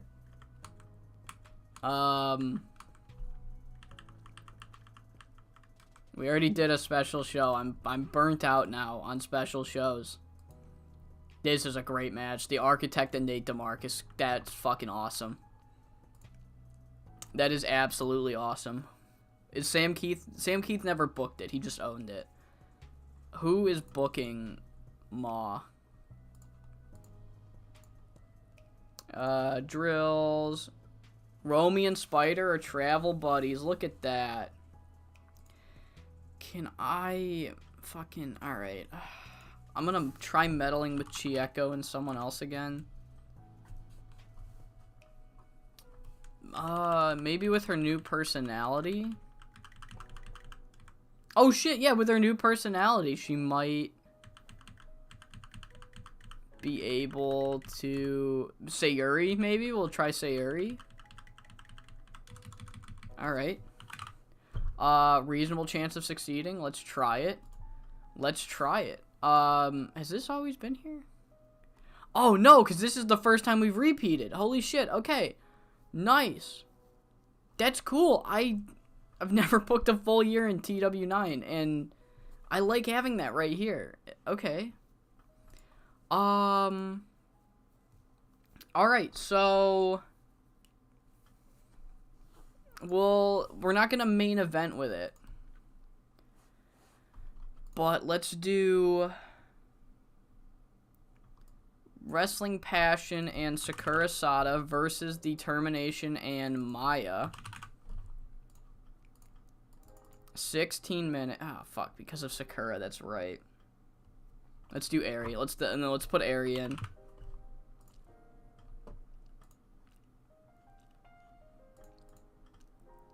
So this can go decently long now. I think 20 will work. Maybe... Is 22 too long for Paige? Slightly overused. Alright, we just won't put her in the post-match. So yeah, Heart Saito gets the victory here. Open, slow build, clean. Want to protect Maya. We don't need to keep her strong, but I'm going to protect her. We'll have Toku lose. Book the segment. And then...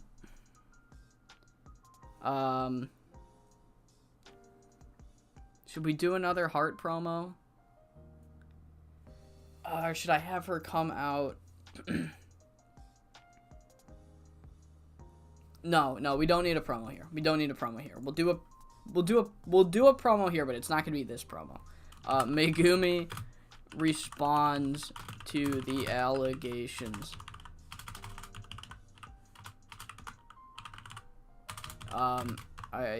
The Megumi Nakajima situation is crazy. She's responding to the slop, where she's essentially like, you know what, Yuma? There was no underlying anything to what I said. That's genuinely no. If we saw it at the Christmas show, if we continue to bicker and fight and get mad over menial shit, then it's gonna not just hurt us, it's gonna hurt Icon Idols. And if you want to be a bitch about it, if you want to be a little whiny bitch about it, then meet me next show. Then let's have a spar next show. 2v2, 3v3, I don't care. You find some people, I'll find some people. Let's have a fucking spar if you want to fight over it. Alright. Hype, I guess, yeah. And then we get into the main event, which, can be a 2v2. No, let's do a 3v3. Because we can't use Maya. We'll do... I always have Rika Rina team up with Miwako, but I think I kind of want them to, because I want Rika to get over. I really think she's special. I think she could be pretty great. So we'll continue to have her team with them. Rika Rina and Miwako versus... Because Wrestling Passion's already booked, so we'll do High Fly Royalty and Megumi. Kind of a mid-main event, but it'll be fine. It'll be fine. Miwako can get the pin here. She can pin Yukiko. Open. I want to protect Megumi just in case. Open, slow build, clean. Anybody penalized? No, they're all slightly overused. And then Heart Saito confronts Miwako. Miwako gives her a challenge. So Heart Saito's like, look, I'm not gonna let Yuma and Megumi keep the spotlight on them. I know they're not trying to push me aside or anything they say, or whatever the fucking Uprising wanted to say. I know that. However, I feel like being next to such greatness kind of undermines the greatness that I am. And I want to prove it to you at the pay-per-view I know I don't deserve a title match, but give me a shot at you, Miwako. Give me a shot. And she says, fine, look. I'll get my girl's determination. You beat them tonight. That was impressive. They'll probably want revenge. So if you can find some partners, we'll have a 3v3. And she says, I got 2 partners. I got my girl Paige. I'll bring in Sakura Sada. And we'll have a 3v3 at the pay-per-view. And Miwako says, fine. But I don't want to be disappointed in you, heart. Alright. So yeah, 6 minutes. Storyline development, save, book. That's how we end it. Let's do some... I haven't really progressed that storyline too much. So we'll do that too. That'll be our steal of the show. It'll be a 2v2 between Wounded Warriors, Sei and Yu Hashimoto, where just give them some showcase, give Wounded Warriors some showcase. They won't get the victory here, but Yu will pin Chitose to build to that match. Open, slow build, steal the show, clean, book segment. Do we have him, you know what, do we have him beat Yu? Do we have Chitose beat Yu? And, like, the story is like, hey, you know, without Maki, it's like, I don't know. That's a recognizable beat, even with a lot of protection, Wink. I don't know if that's a good idea. No, fuck it. We gotta build him up. We gotta build him up. Chitose's gonna pin Yu, and we're gonna protect the fucking dog shit out of her. Protect, keep strong. Sei, you get some too. It'll be fine, because it's not even close to the main event. Give them, like, fucking make them believe. Make the fans believe that there's a fighting chance. Yeah, okay, so other than that, let's book some Young Lions stuff. Let's get Iyuko and Sayuri in here. That's not a tag match. Let's get Iyuko, Sayuri, versus, we'll do Spider and Nami. Should I just make them a team? What could I call them?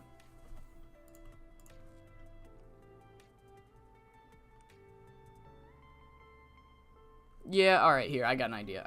Let's make them a team. I got an idea. Call them the Venomous. I like that name. Nami and Spider. Unit. How do you spell Venomous? Venomous. I fucking almost had it. What about all caps? Do we have too many all caps teams? Oh, we have none? Alright, Venomous all caps. Venomous.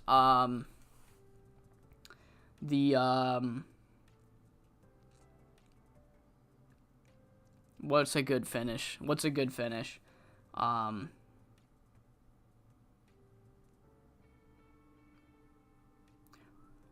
Maybe just a Poison Rana. What is a Poison Rana? Is that the backwards one? I think so. I think the Poison Rana is the backwards one, where they spike them on their head.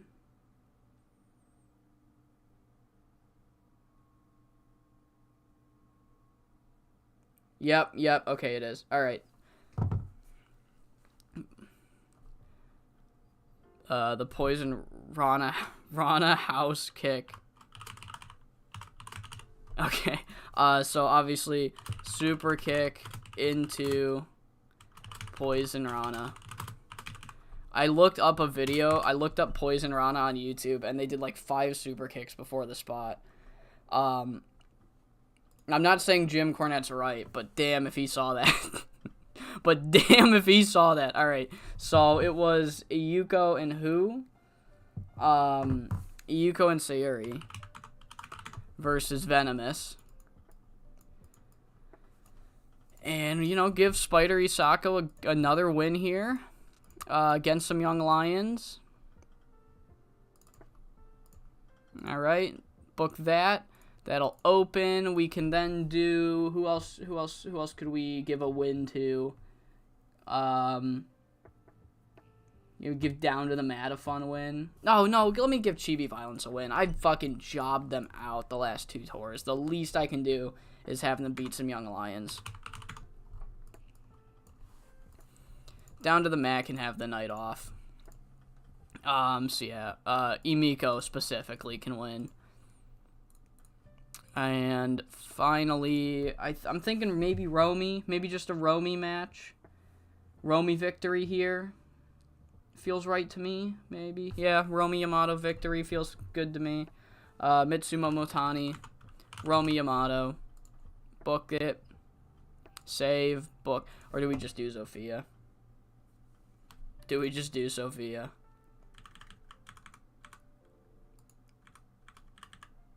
No, let's do Sakura Sada. Let's do Sakura Sada again because she's getting a chance with Heart.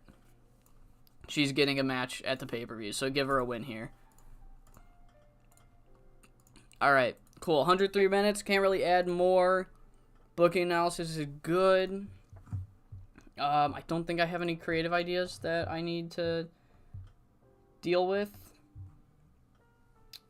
Yeah, we're good. We're good.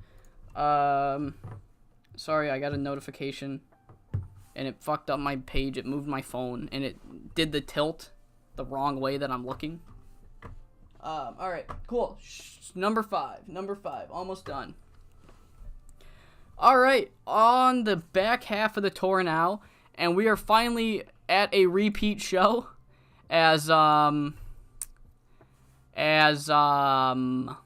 we are... This is the first show we've done last year and now this year. And our attendance has skyrocketed since. So, and our show quality has skyrocketed. And yeah, good stuff happening tonight. Megumi Nakajima is going to respond to the allegations. But we open. I have given the team of Nami Genda and Spider Isako a tag. I've made them an official team. I'm going to keep using them as a team while they're both on the undercard, so I might as well give them a team name. They're called Venomous. Spider Isako gets another victory going into her first ever pay-per-view match here in 5SSW up against the Yuko and Sayuri. We also have a 52 before Chibi Violence, who I felt bad for because I've kind of been, having them lose a lot, so gave him a win here against Aikira and Kiyomi Mizuka, and then given Sakura Sada another victory in the final Young Lion match. Up next is a 55, because Sei Akutagawa and Yu Hashimoto have absolutely zero chemistry as partners. Guess what? That's also the storyline, is that, Wounded Warriors, as we know, Chitose is going to take on Yu at the pay-per-view, and, so they have a warm-up match here where Yu Hashimoto teams with Sei Akutagawa, and that's the kind of the story of the match, is that she's used to teaming with Maki so much that it just doesn't really click with Sei, and Chitose Ariwara gets a shock victory up against Yu Hashimoto, who I made sure to protect the shit out of because I didn't want to hurt it that much. I almost didn't even have Chitose win, but we've got so many people that are over. She'll make the popularity back in no time if she loses anything. So we might as well build to the match by having Chitose win here. And a 55 for that.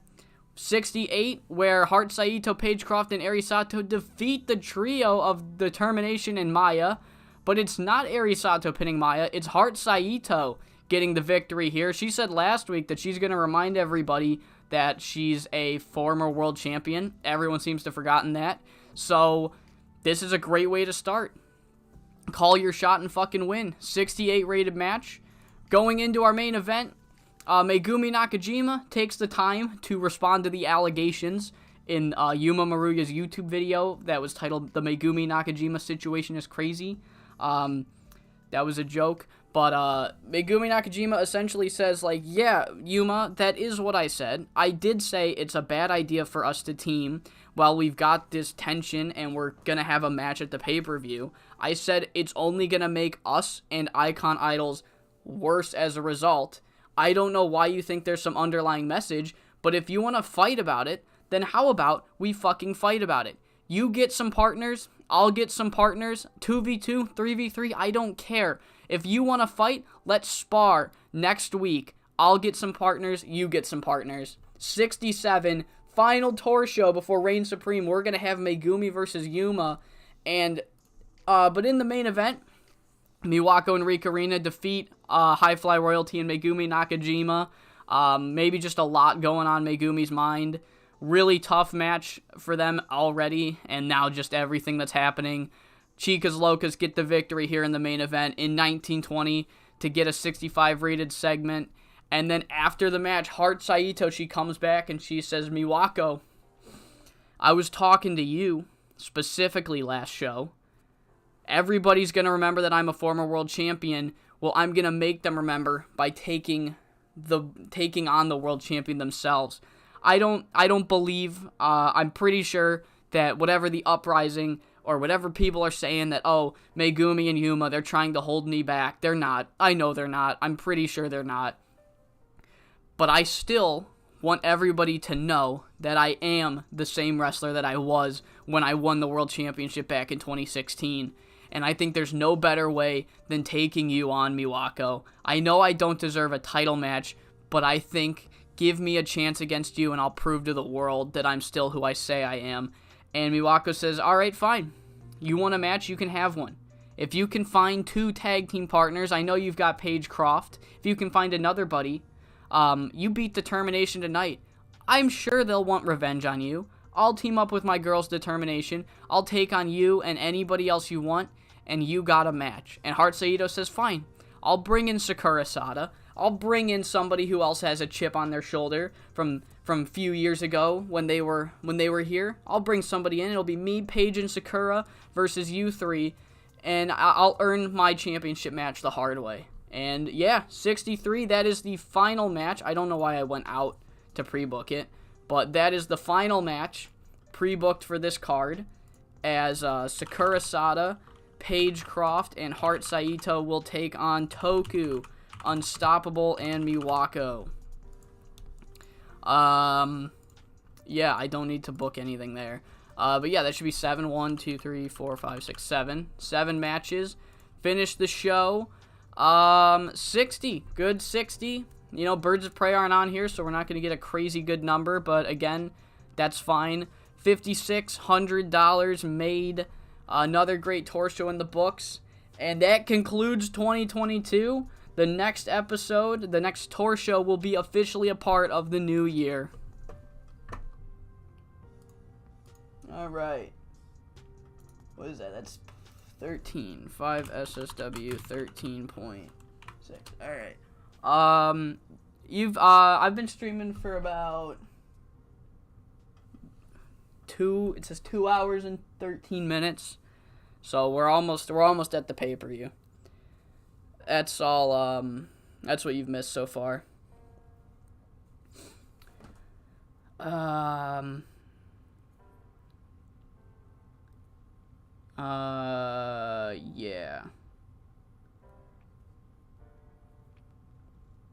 I'm thinking, so I'm gonna do an Icon Idols match to finish it. What else could I do? This is gonna take a minute. I got some time. So, I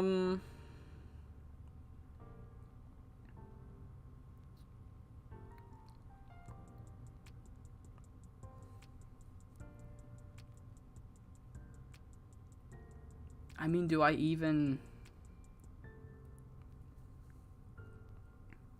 put Hart in this match? Okay, Aaron Knight won Wrestler of the Year. Shit. Okay, let's see who won. Let's see who won. Come on, let's go. Come on. Female Independent Wrestler of the Year has got to go to one of our girls. It has to. Come on, Higa. I'm not clicked on it. Shit. Higa. Fuck. Okay, I mean, well-deserved. Alright, 5 SSW. Come on, 5 SSW. Let's go, let's go, let's go. Shit. Alright, not great. Not what I was hoping for. We don't have any stakes in Male Tag Team of the Year, so I'm gonna guess 2 random fucks from Pride. Okay, it was 2 random fucks from EILL. You'd think after, like, the 6th installment, they would have, fixed this so that it's not just 2 random people put together. Oh, it isn't. Okay, I'm being an asshole for no reason. My bad. I remember in 2016, it was just every year, it was just 2 random fucks in Japan. And I feel like they should program it so that to win this, you have to be an official team in the database. You know? Whether inactive or active, you need to have been an official team in the database during the year that you're winning it. Maybe they fixed that. Let's fucking go! Yeah! Fuck yeah! Fuck yeah! Fuck yeah! We did it! I woke my dog up. Diti, I'm sorry. Good boy. Fuck yeah! Birds of Prey! When in doubt, Birds of Prey it out! Holy shit! Oh my god, they fucking did it! I wasn't expecting anything from that. Holy fuck. I don't give a shit. Show of the year. Show me Final Attack. Okay. Male Young Wrestler of the Year. That's gonna be the Architect. Nope. Okay, Hurricane. Come on. Female Young Wrestler of the Year. Who do we have? Who do we have that it could be? What is the cutoff? Like under 30? Or is it like under 25? I don't know. Okay, Jessica Conroy, sure. Male veterans, Tommy Cornell, valid. I'm sad that he's in the oh my god, that's upsetting. But, female veteran, does Yuma Maruya qualify? It was Melody, but yeah, alright. Most improved, 5 SSW. Fuck you. Male independent was this guy. Female independent, do we count? Or is it, you have to be unemployed? He's working for Exodus. Give me Higa. I fucking called it! Yeah!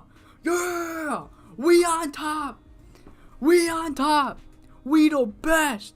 Let's fucking go! Sure. Whatever. Get out of here. Come on. One of our guys. Nope. Okay. And, yeah. No. Alright. One of our guys. Okay. Alright. I don't have any female referees. They're angry. I'm mad. Woo! Woo! That's crazy. I wasn't expecting that. Okay, Suplexpo. This is a narrative. This is a shoot narrative this is canon. The world's biggest wrestling convention, Suplexpo, was it 8? Yeah, that's 8. No. That's 8. Okay. Suplex, I was not actually expecting anybody, so I'm still very happy about my people in there. So, I'm sorry. Suplexpo 8 is taking place this year on January 21st in Las Vegas. Some tickets are still available as of the time of writing. As always, the organizers have booked some major names to make appearances. This year's headline guest is Catherine Quinn, who will be talking all things women's wrestling. Top 500 is a great idea to check. I need to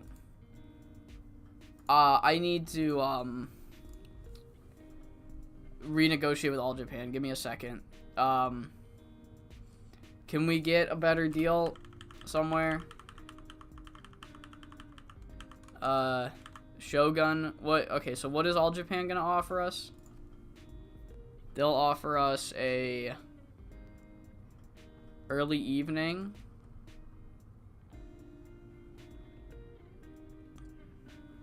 Alright, early evening. What is Shogun? What will they give us? Shogun. We'd have to pay. Alright, so we're still not quite there. And I don't think we make the mark for any of these. Like, if I just need to upgrade production, then I'll do it. But anything else, I don't think. I'm not... Public internet's not worth it. I at least want a commercial. I want to make money. You won't make money on Publix. Okay. Alright. Aichi? No, okay, so yeah, we can't. So, All Japan still. We'll stay on All Japan until something better comes. Alright. 500s. Yeah, let's check. Is there an easy way to... So, Fukuhiga is a given, right? I think there's an easy way to look. Spent 12 years, recent news. I don't want to look through... Oh, I don't need to. I can sort it by 5SSW. That's right. I can support it by 5SSW. Alright, so Higa ranked 91st. She was the only one to break the top 100, which is crazy. That's awesome. Average rating of 70. Nice. Yuma then with a 130. Okay. You fucking tanked your rating by working that shitty indie show, dude. They all did. Okay, whatever. Jemmy at 136. Megumi at 143. Miwako at 201. Maya at 252. Atsuko really carried herself back there at the end of here.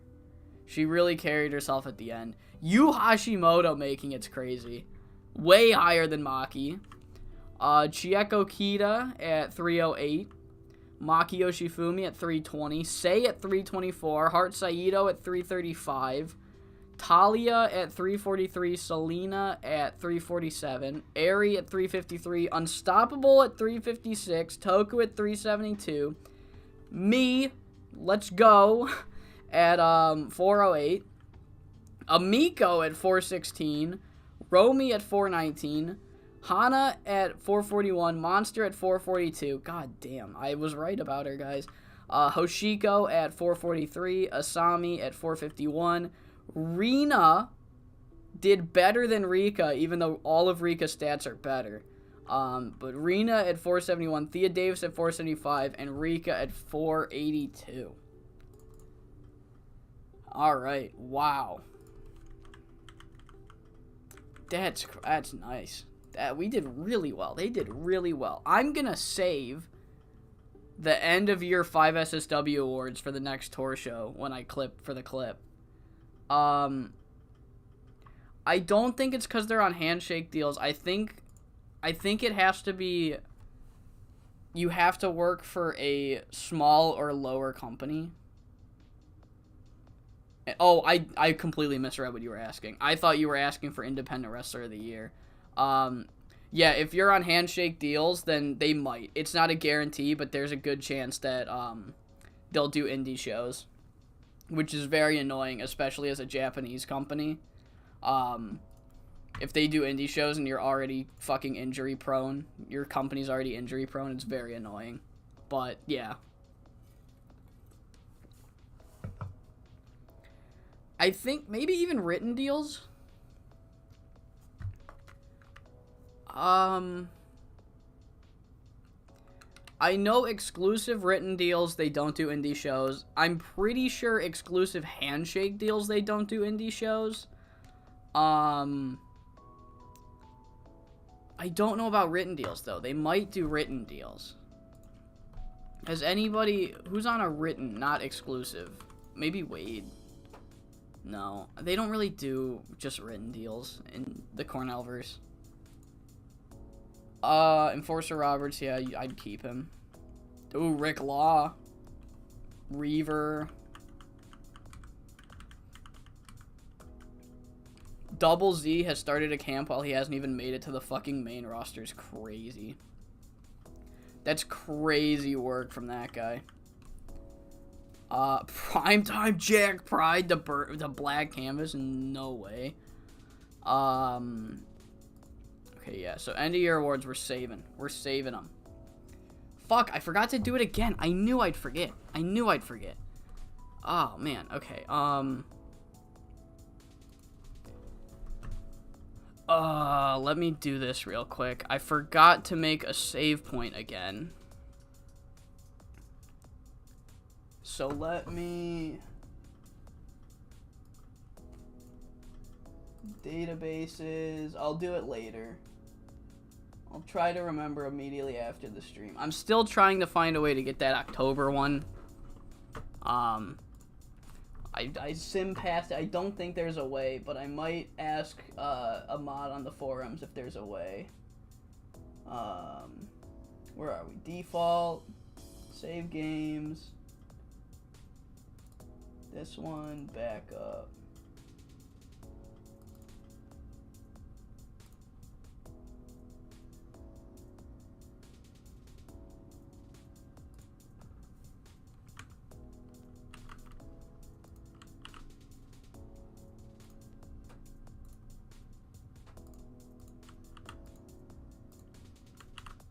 Okay. So I've got it there. Alright, yeah, I'll make the save point later. I forgot again. You know what? Fuck it. I'm doing it right now. I'll never forget again if just every month I fucking make save point. Add. Do we have owner goals coming up this year? Oh shit. Okay. What's coming up? Okay, I'm not gonna fall below tiny. That's fine. All right, we're chilling on the owner goals. No need to worry. We look through all these. Okay, so we got one more day. One more day of simming. And a year awards went fucking crazy. Fucking Higa 2. Oh my god, Birds of Prey.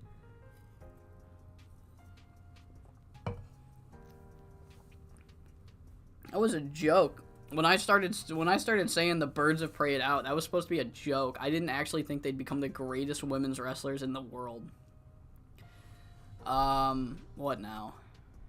Oh, don't look at that. So we have end of year awards. I will remember that. So we got a tour show. Adam Smasher might leave. Alright. So what do we do? What kind of internal warfare should we do between Icon Idols tonight? Because that's the big selling point, is Megumi and Yuma are going to spar. Cool. I put them in a team for a reason. They're going to spar. So,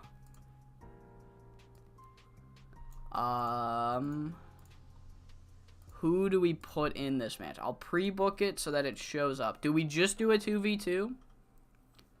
Do we do Yuma and Eri versus Megumi and somebody? Or do we do a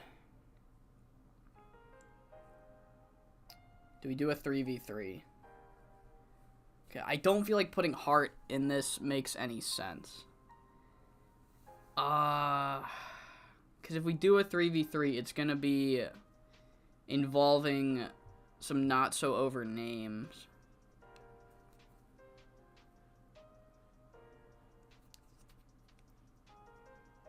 I think we just stick to the 2v2. We'll do Paige Croft and Megumi Nakajima versus Eri Sato and Yuma Maruya. Yeah, I agree. 2v2. 2v2 it is. Nothing against Sakura Sada, but I want this to main event. I know it's probably not gonna be the best on the show, but I don't want to handicap it more by putting in an unimportant. But we will have Yuma. I'll take the fall. I'll protect Megumi. Yuma wins the spar, so she's got some momentum going into the number one contenders match. So add the booking sheet. Boom. I put it at 12 minutes. Whoops. I think I could do 22 with Paige Croft. Yeah, only slightly overused. All right, what else should we do? We've done quite a few Maya warm-up matches. What if our semi-main is fucking just a fun match, like a singles match? We barely do singles matches on tour shows. We do Rika versus Fuyuko Higa as the semi-main. 20 minutes. Fuyuko Higa wins. Open, called, slow build, clean. Alright. We can then also do...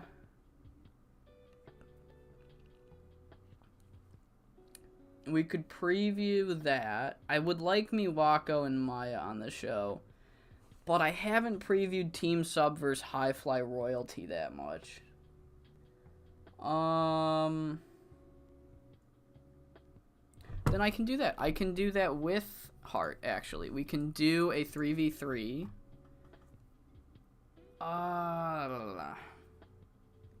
We'll do a Champions vs. Challengers. Miwako and Team Sub versus High Fly Royalty and Heart.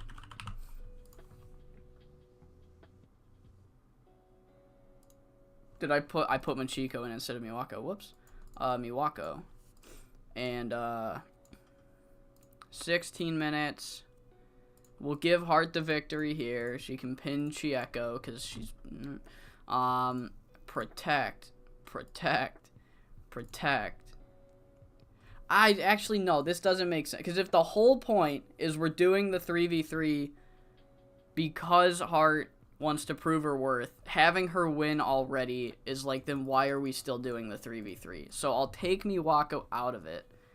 We'll put Connie Morris in. And then this can be the steal the show. Heart still wins. Connie takes the fall now. I would still want to protect Atsuko and Chieko. Open, slow build, clean. So previews Heart as still a reliable threat to Miwako right now. And it previews the tag title match without having Miwako lose.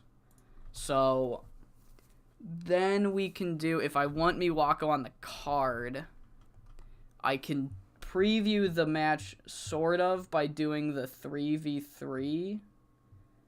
Or no, I don't need to do the 3v3. I can do the 2v2. We'll do Miwako and Maya in a Young Lion match. So Kiyomi and Mitsu versus Miwako and Maya. 10 minutes. Miwako goes over.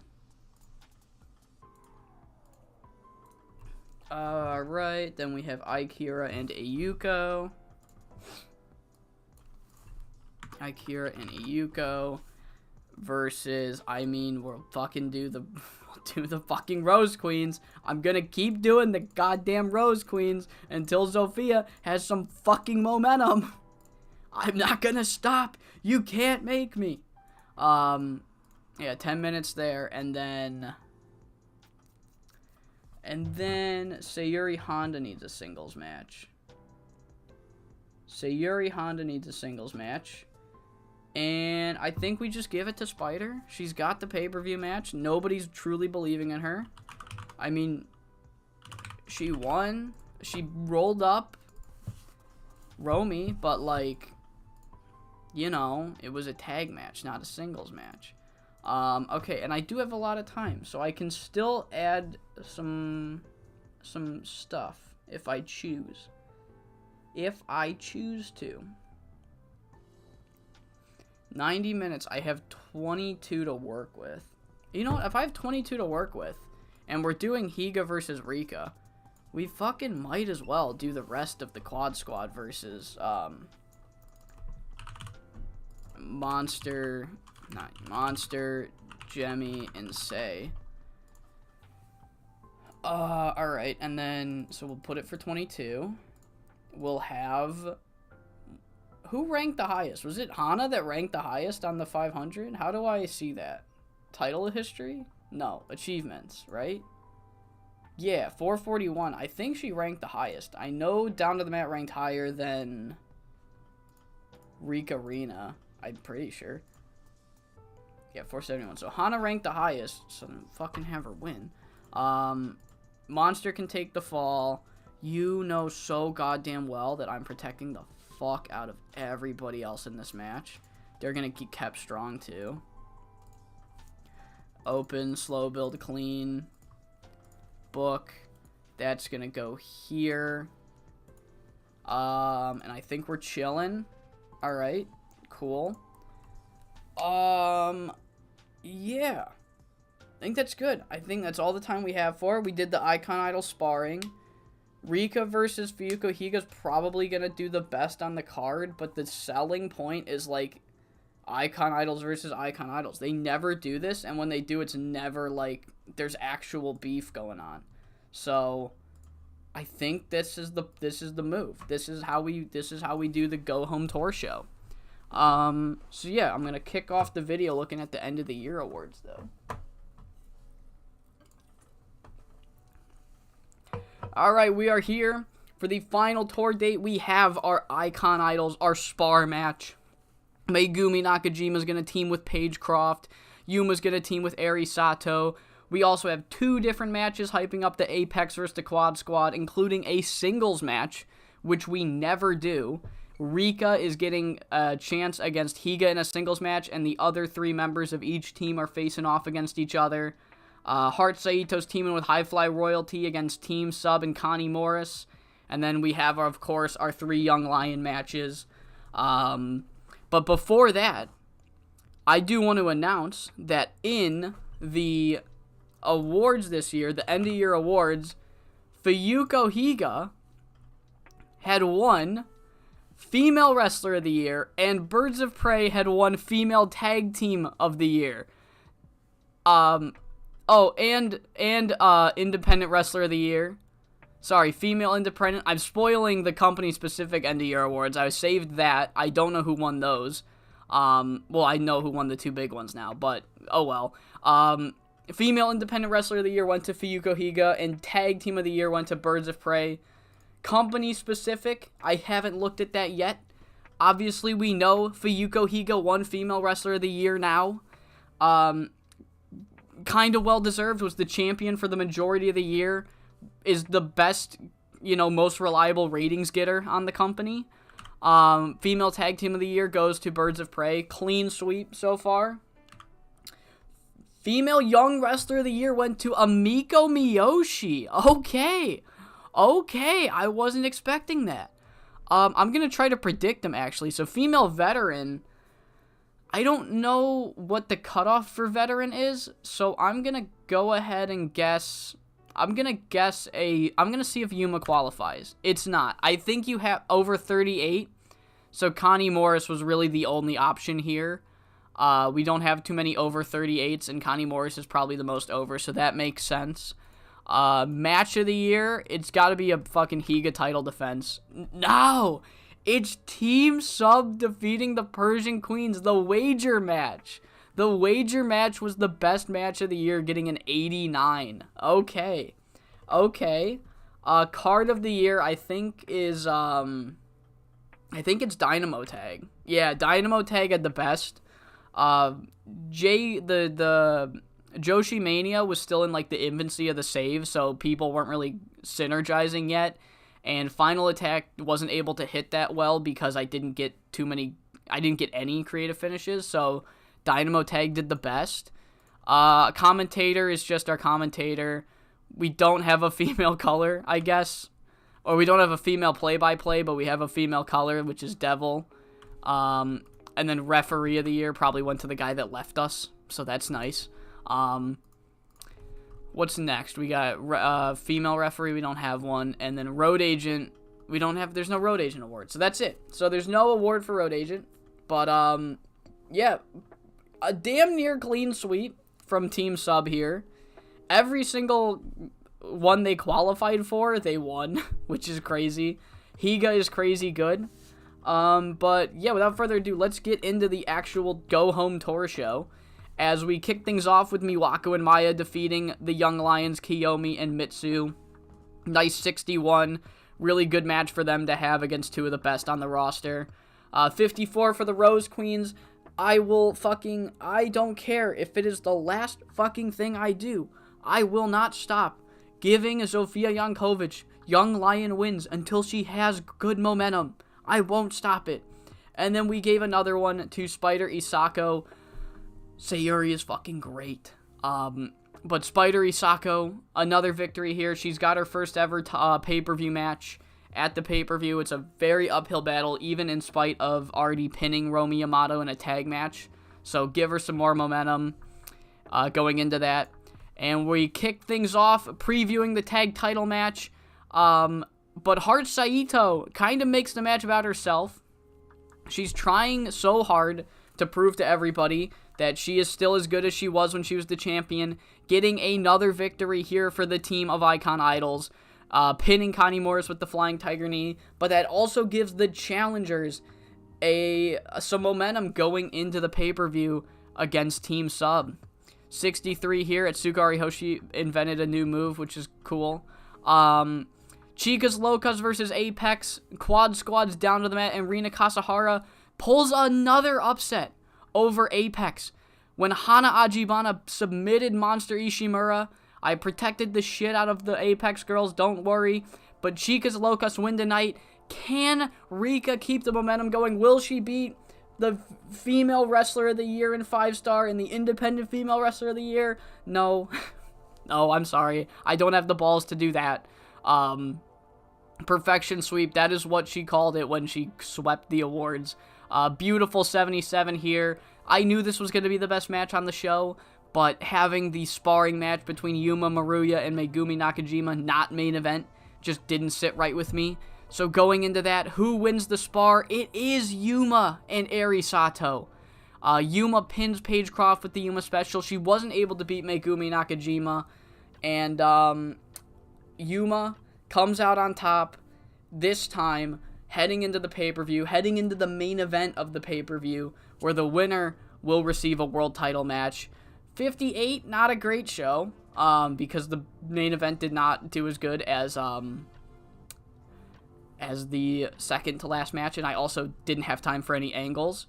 But other than that, we made $5,500 again. Hokkaido, we're getting so over in Hokkaido. Our next tour might be exclusively in Hokkaido. No, actually, never.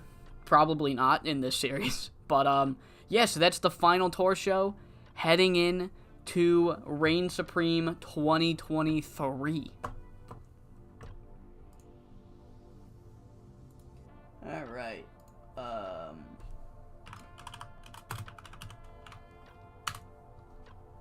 Alright.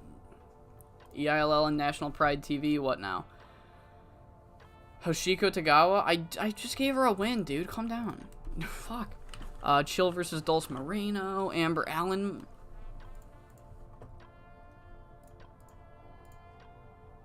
Dude, come on. No. No. Fuck. Alright. I was really hoping at 35 years old they might not fucking re-sign her, but nope. Hard Saito made a big donation too. Good for her. Good for her. Did Kawashima... He's gone. That's so crazy. That's so crazy. I can't believe that. I can't believe it. It's so... I think H-Bomb's gone too. I forgot H-Bomb's shoot name. No, not you. No. Nagasawa. That's right. Okay. Hiroki Nagasawa. How much longer has he got? 89 days? Wait. I thought they said they were... No, they were letting Hori leave. Oh my god. I don't know how to spell Kojino. Koijino? I don't... Kinojo. Fuck me. Alright, yeah. Hori's gone too. This is... fucked. It's fucked. It's fucked. It's really fucked. I don't like it. I don't like it.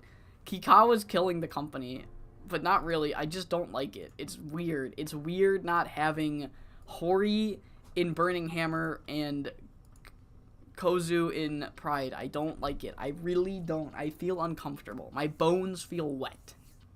My bones feel wet.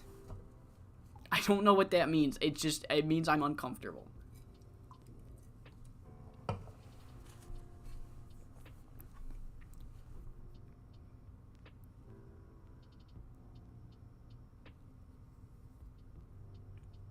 Alright, let's go. Come on. Let's go. Alright, Jack Jackson versus Jay Cord. Alright.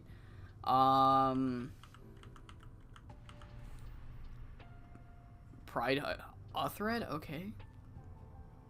Weird. Are they... What's his tag partner's name? Are they gonna bring both of them in or just the one? Ragnar? Are you gonna bring in Ragnar? It's fine. I just want to see. They aren't gonna bring in Ragnar. That's weird. Oh, that's weird. I don't like that. I don't like that.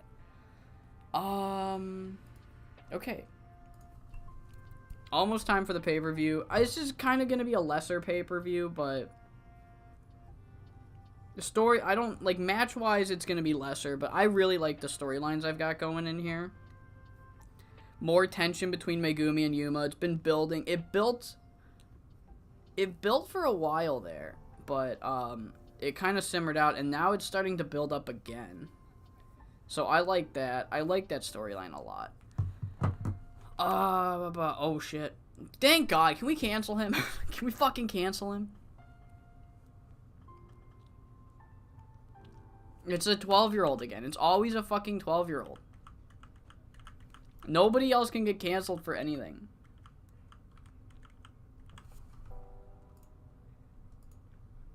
Alright.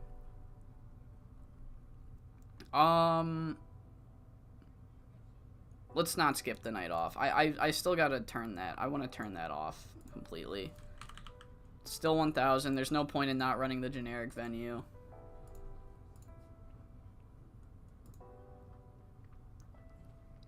Alright, let's get this creative energy. Come on. Give me the good finishes. Yes! Yes. Beautiful. Yes. A near certainty, restricted finish. Oh my God.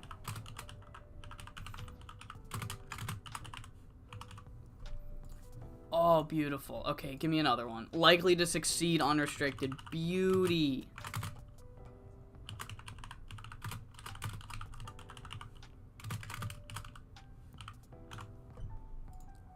Alright. Yeah, that's all we need. We don't need the angles to hit. It just doesn't, it's not as important for us.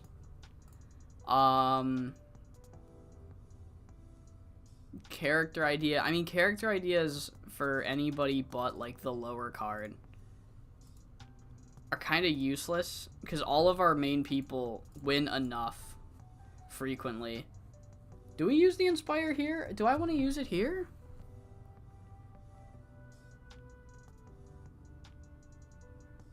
No, I want to save it for the... because we got the tournament next show. I should open the show announcing the tournament officially, because I kind of haven't done that. Yeah, we'll just team bond. Strength, I don't know why I read it wrong. Okay. Speaking of, I did want to check. I've been trying to remember to check. She's at a 58 now, which is crazy. Speaking of, you're still a young lion? You're still a young lion. Okay, so yeah, let's actually kick off the show with that. We'll have, Devil and, Ogiwara announce the one-shot tournament, which is, of course, going to be our equivalent of the Cinderella, the Stardom Cinderella tournament. I think if you win the Cinderella tournament, you don't technically get anything. But in how our tournaments work, we will always give you a world title match or a tag title match or some sort of actual, like, prize in the form of a title match. So yeah, I guess generic. No, hype. We'll do hype. Hype, 6 minutes improvised. They announced the one-shot tournament. And then we're going to kick things off with Romy Yamato and Spider. Spider gives it everything she's got, but Romy Yamato does come out on top, steal the show, open, clean. I don't think Spider can call. No, but she's actually not that far off. Look, she's been in the company for 1 month, and she's already beginning to progress pretty fast. I don't know why.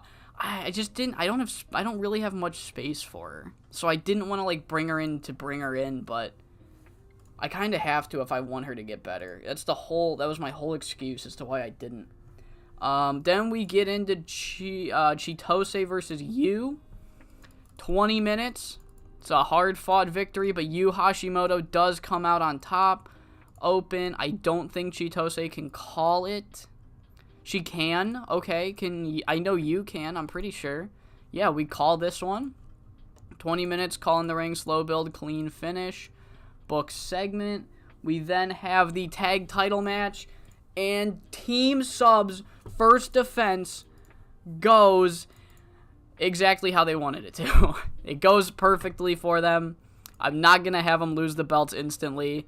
Machiko takes the fall. Open. I don't know. I don't know if they can call it. I think so. I think by now almost everybody who's been on the roster can call it. I click track progress. The one time, all the time, I accidentally click compare instead of track progress.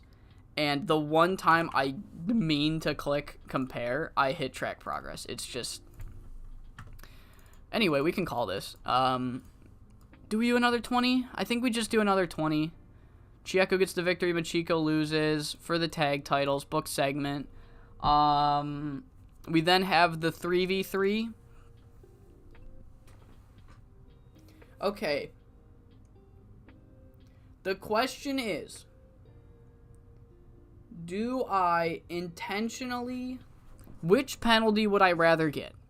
Would I rather get the penalty for having Sakura Sada on the show for too long?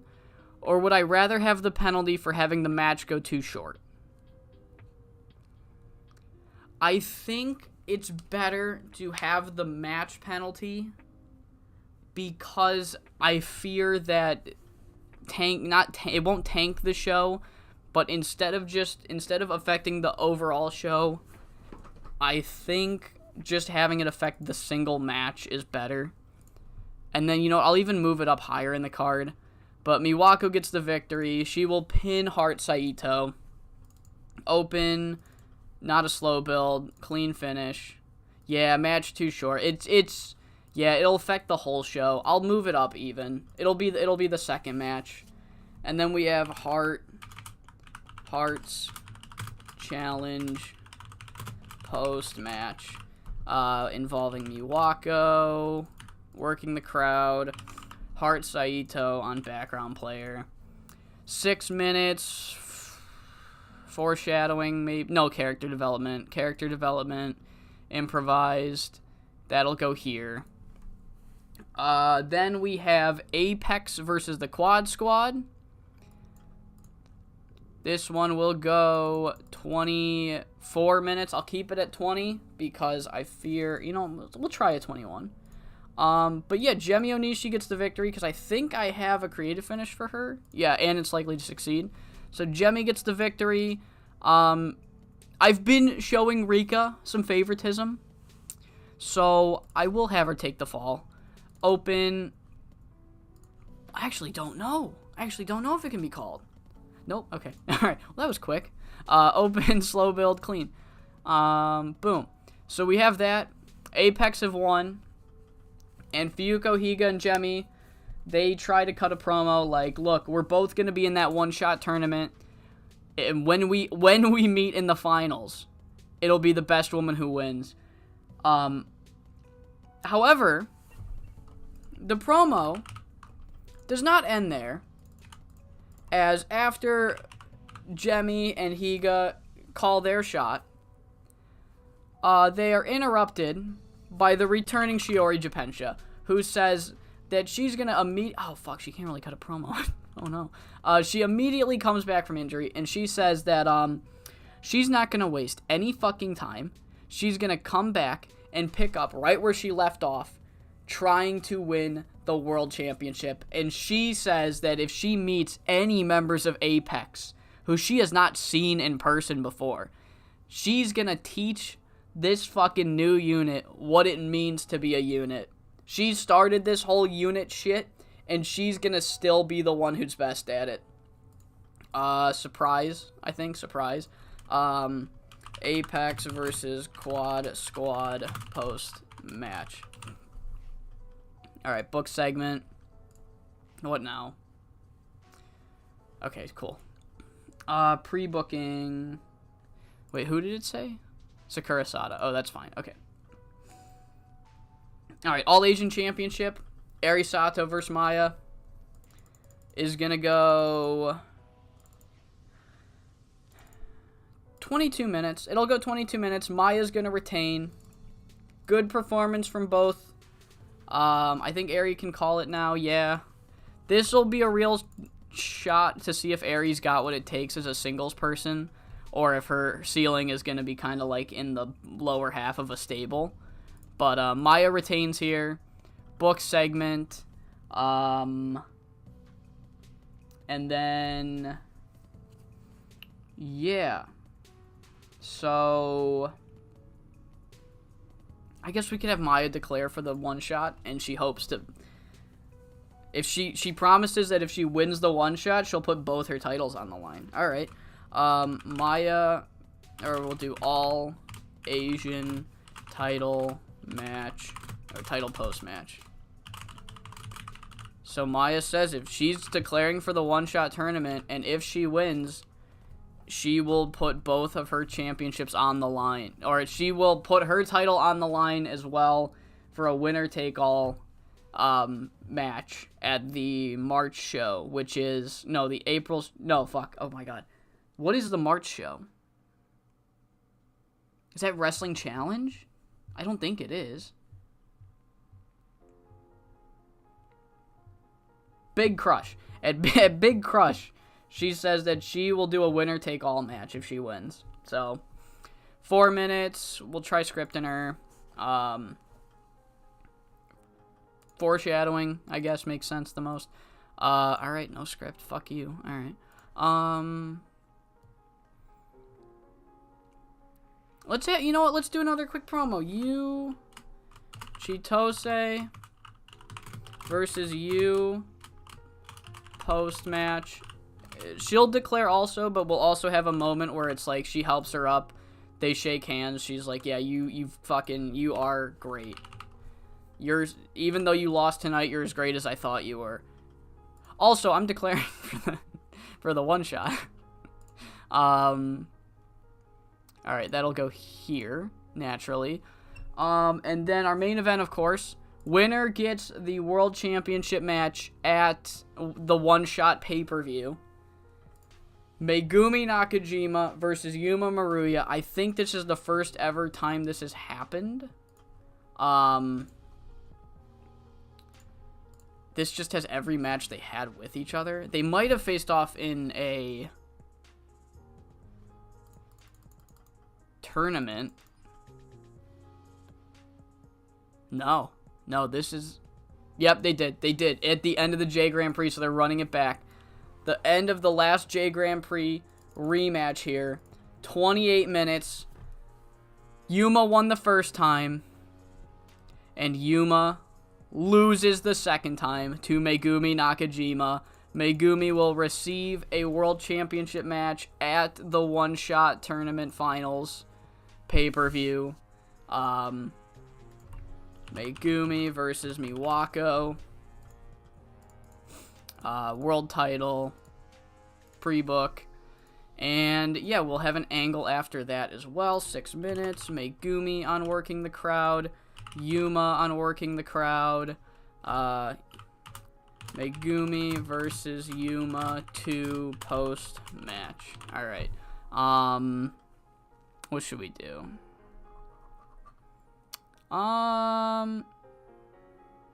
Character development. Yeah, character development. A foreign unit sounds good, but there's, the issue is who do you have lead that? Because no foreign names are over that aren't, like, already in a stable. You know, it's like, oh, it'd be cool if, like, Paige Croft leads it, but I have to get her over first. I want all of my faction leaders to be, like, at least stars, but preferably major stars. Like, it's, I don't, like, okay, sorry. Small tangent. This is not, by the way, this is not how, what now? Fuck, I'll deal with it in a second. This is not it. Like, I don't know, per se. I can't imagine I'm going to book the next 4 years, or the next 3 years, without adding stables, without removing stables, without doing storylines like, Best Ever versus Chicas Locas, losers are exiled from their stable, like Stardom shit. I just don't have any plans, you know what I mean? I can't, I say there's like a 0.5% chance that by the time the series ends in 2026, that these are the only 4 stables and they're still around. You know what I mean? I just, the timing is not right. Like, I don't have anything like I need to build to a new stable now. You know what I mean? But yeah, this is definitely not these are not the final 4.5 stables. So, and then the trainees are great. Sayuri, who's the closest to, graduating from Young Lion status, is absolutely insane. She's insanely good already. Where's psychology? Like, selling is her only weak spot. Ikira's coming along kind of nicely. She's no longer got any yellows, which is good. She's still got a lot more to do still. Kiyomi, who is also a part of the first class, she might actually be... She might graduate from Young Lion at the same point as, Sayuri, but she's not as good as Sayuri, but she's still also not a finished product, so once they wrestle matches that are longer than 10 minutes, I can see things going well. Iyuko, who just graduated, might legitimately become one of the greatest members of the roster the second she graduates from Young Lion status. Like, her lowest is 61 selling in the main 5. Mitsu, maybe not so much. Mitsu might turn out decent when she comes out, but yeah, she's not the greatest in terms of, like, Iyuko. Iyuko's a fucking prodigy, it seems. It seems Iyuko's a fucking prodigy. Okay, so what's going on now? Devil, Jesus fucking Christ. First off, Sensational should be main eventing this, should be doing this.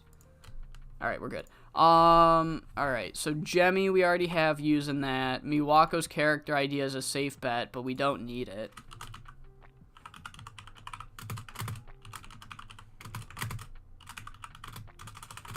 I mean, it'll fucking expires next month, too.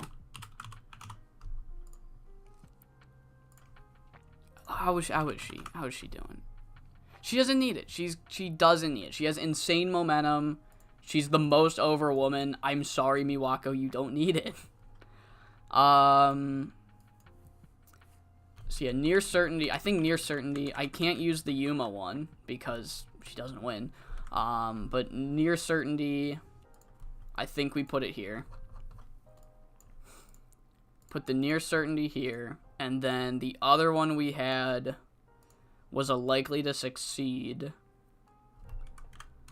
I mean, yeah, we'll put it at the semi. Because, no offense, but this match kind of needs the creative finish if it wants to have a fighting chance against the Apex match. They both kind of do.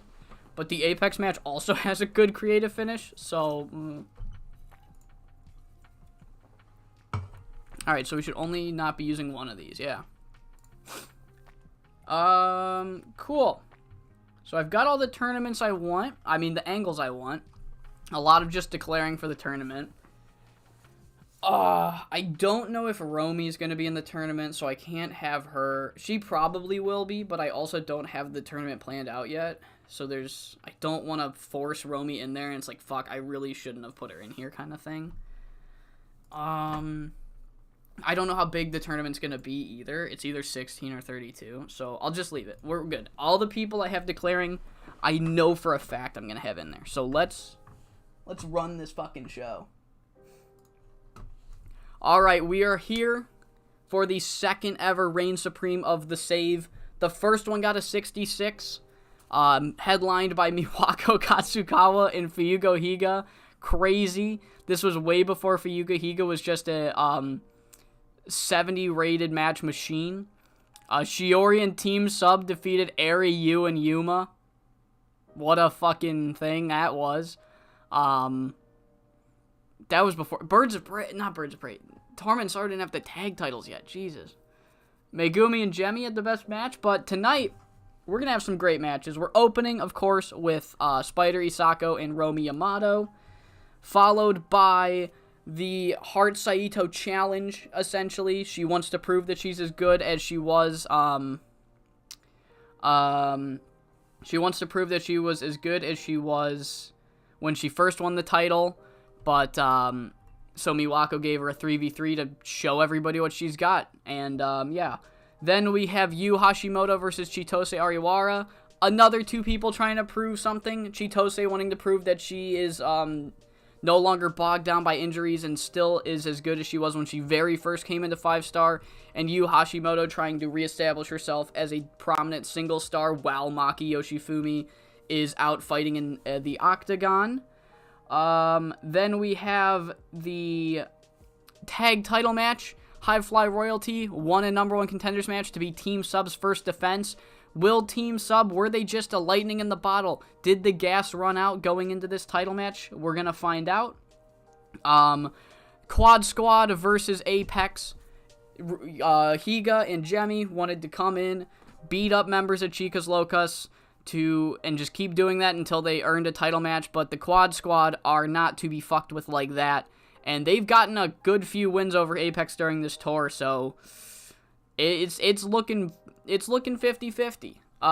Eri Sato will get a match against Maya for the All Asian Championship. Eri, of course, finally vanquishing her demons in Romi Yamato at the last pay-per-view, and then, of course, pinning Maya with a roll-up during this tour show to earn this title match. And then in the main event, the rematch of the J Grand Prix Finals between Megumi Nakajima and Yuma Maruya. They main evented the... I can't scroll down. I thought I could.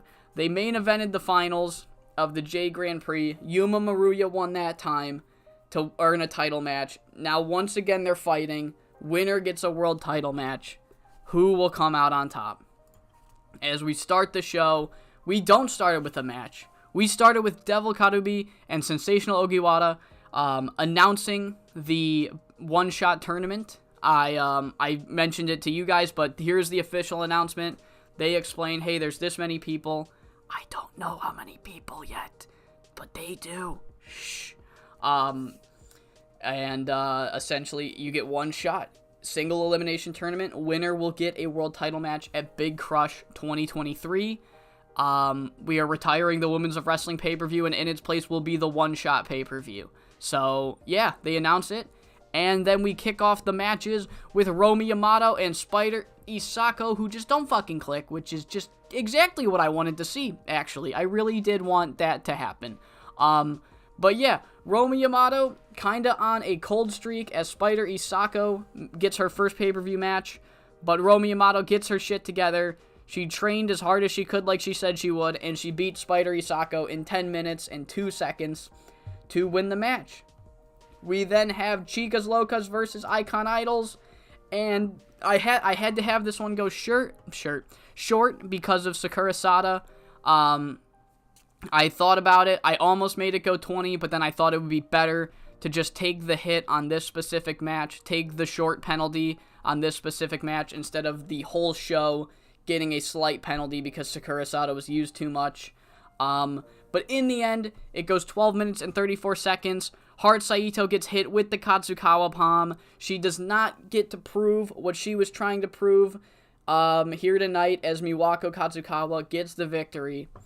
And after the show, Miwako has a heart-to-heart with Saito, and she essentially says, like, look, we all know that you are one of the top competitors in the world. Despite what everybody says, despite what you might think, despite whatever the fuck the uprising were trying to tell you about being held back, everybody knows that you are one of the top competitors in the world. Let alone female competitors in the world. However, since you were champion, we've all gotten better. We've all adapted, we've all changed, we've all trained. The only thing holding you back from re-achieving what you can do is the fact that you haven't really changed from 2016. You were great in 2016, but you're still trying to be 2016 Hart instead of trying to be a newer, better version of 2023 Hart. I am confident that eventually I'll have to defend my title against you. But if you fail to adapt, then I will be wrong.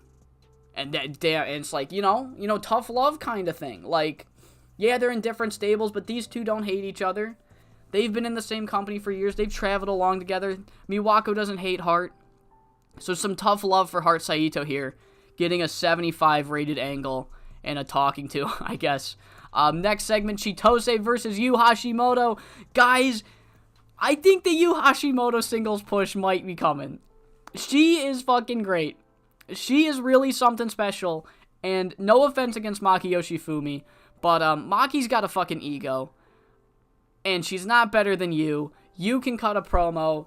She's fucking great. I mean, it goes 19 minutes, 45 seconds, 78 rated performance from you. Gets the victory here over Chitose. Yeah, and then after the match, Yu Hashimoto, she helps her up.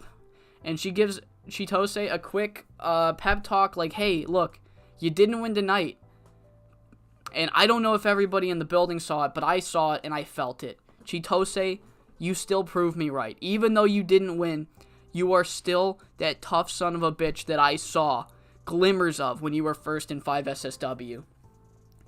And if you keep working on yourself and your body refuses to give up, then you will go back to being one of the most promising and top names that this company has to offer. And then after that, Chitose walks away and Yu Hashimoto takes the time to quickly announce, like, hey, look, if I want to reestablish myself as a single star, then what's a better way than to enter the 5SSW one-shot tournament and try to win the whole thing? Dogs are going crazy. They love Yu Hashimoto. They're like, she can cut a fucking promo, and she doesn't have an ego like Maki. I'm going to give him a second, see if he calms down himself or if I got to step in.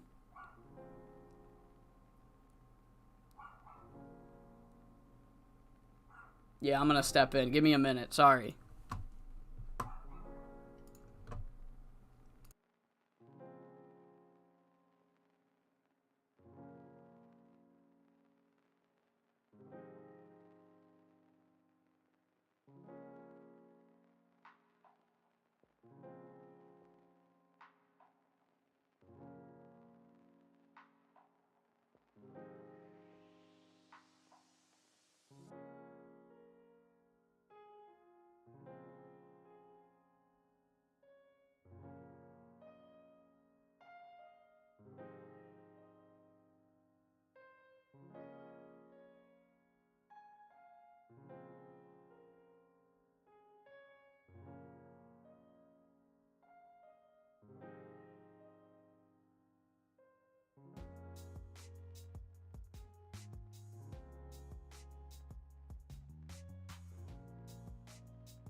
Alright, sorry, he saw something outside, so I had to give him a treat. I think I finished the promo, so. Alright, let's keep going. Alright, sorry about that. Let's keep going. Up next is Apex versus the Quad Squad. Nope, I was wrong. It was the tag titles. The tag title match is next. I rearranged the card from when I originally had it, so on my spreadsheets, it's a little wonky. So, no. Team Sub versus High Fly Royalty. Defense number 1 of Team Sub. The story would be fun to tell, like, hey, they took their feet off the gas, and then they immediately lost their belts. But, no. Team Sub retain. 19 minutes, 50 seconds, Chieko Kita gets the victory over Machiko Matsuda. Team Sub get their first defense. Atsuko gets a fucking 85. Incredible work. Incredible work. Next up, we have that. Now it's time for Apex versus the Quad Squad. 81 rated match. Beautiful stuff. And like Quad Squad promised, they didn't hold anything back. They once again, just like in that original upset on a tour show, Rika and Rena and Down to the Mat, they jump Apex before the bell. The brutalest forearms, the meanest kicks, the hardest strikes. They hold nothing back. However, Apex also hold nothing back. Monster starts squishing them. Sei starts kicking them across the head. Higa and Jemmy they gel like me in middle school and hair. That kind of gel. It's just so smooth and that was the weirdest analogy. But Fuyuko Higa gets an 87 and Apex come out on top after Jemmy pins Rika Tsujimura with the flying dagger leg drop in 20 minutes and 45 seconds. And after the match, Birds of Prey, they make the announcement. They make their own announcement, much like Yu Hashimoto said earlier.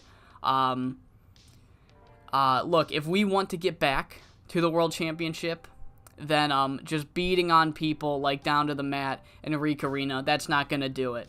So much like our stablemate Yu Hashimoto, first off, if we come across you in the tournament, we're sorry, but we're not holding anything back. And we're both going to enter the one shot. And when we meet in the finals, it'll be winner take all.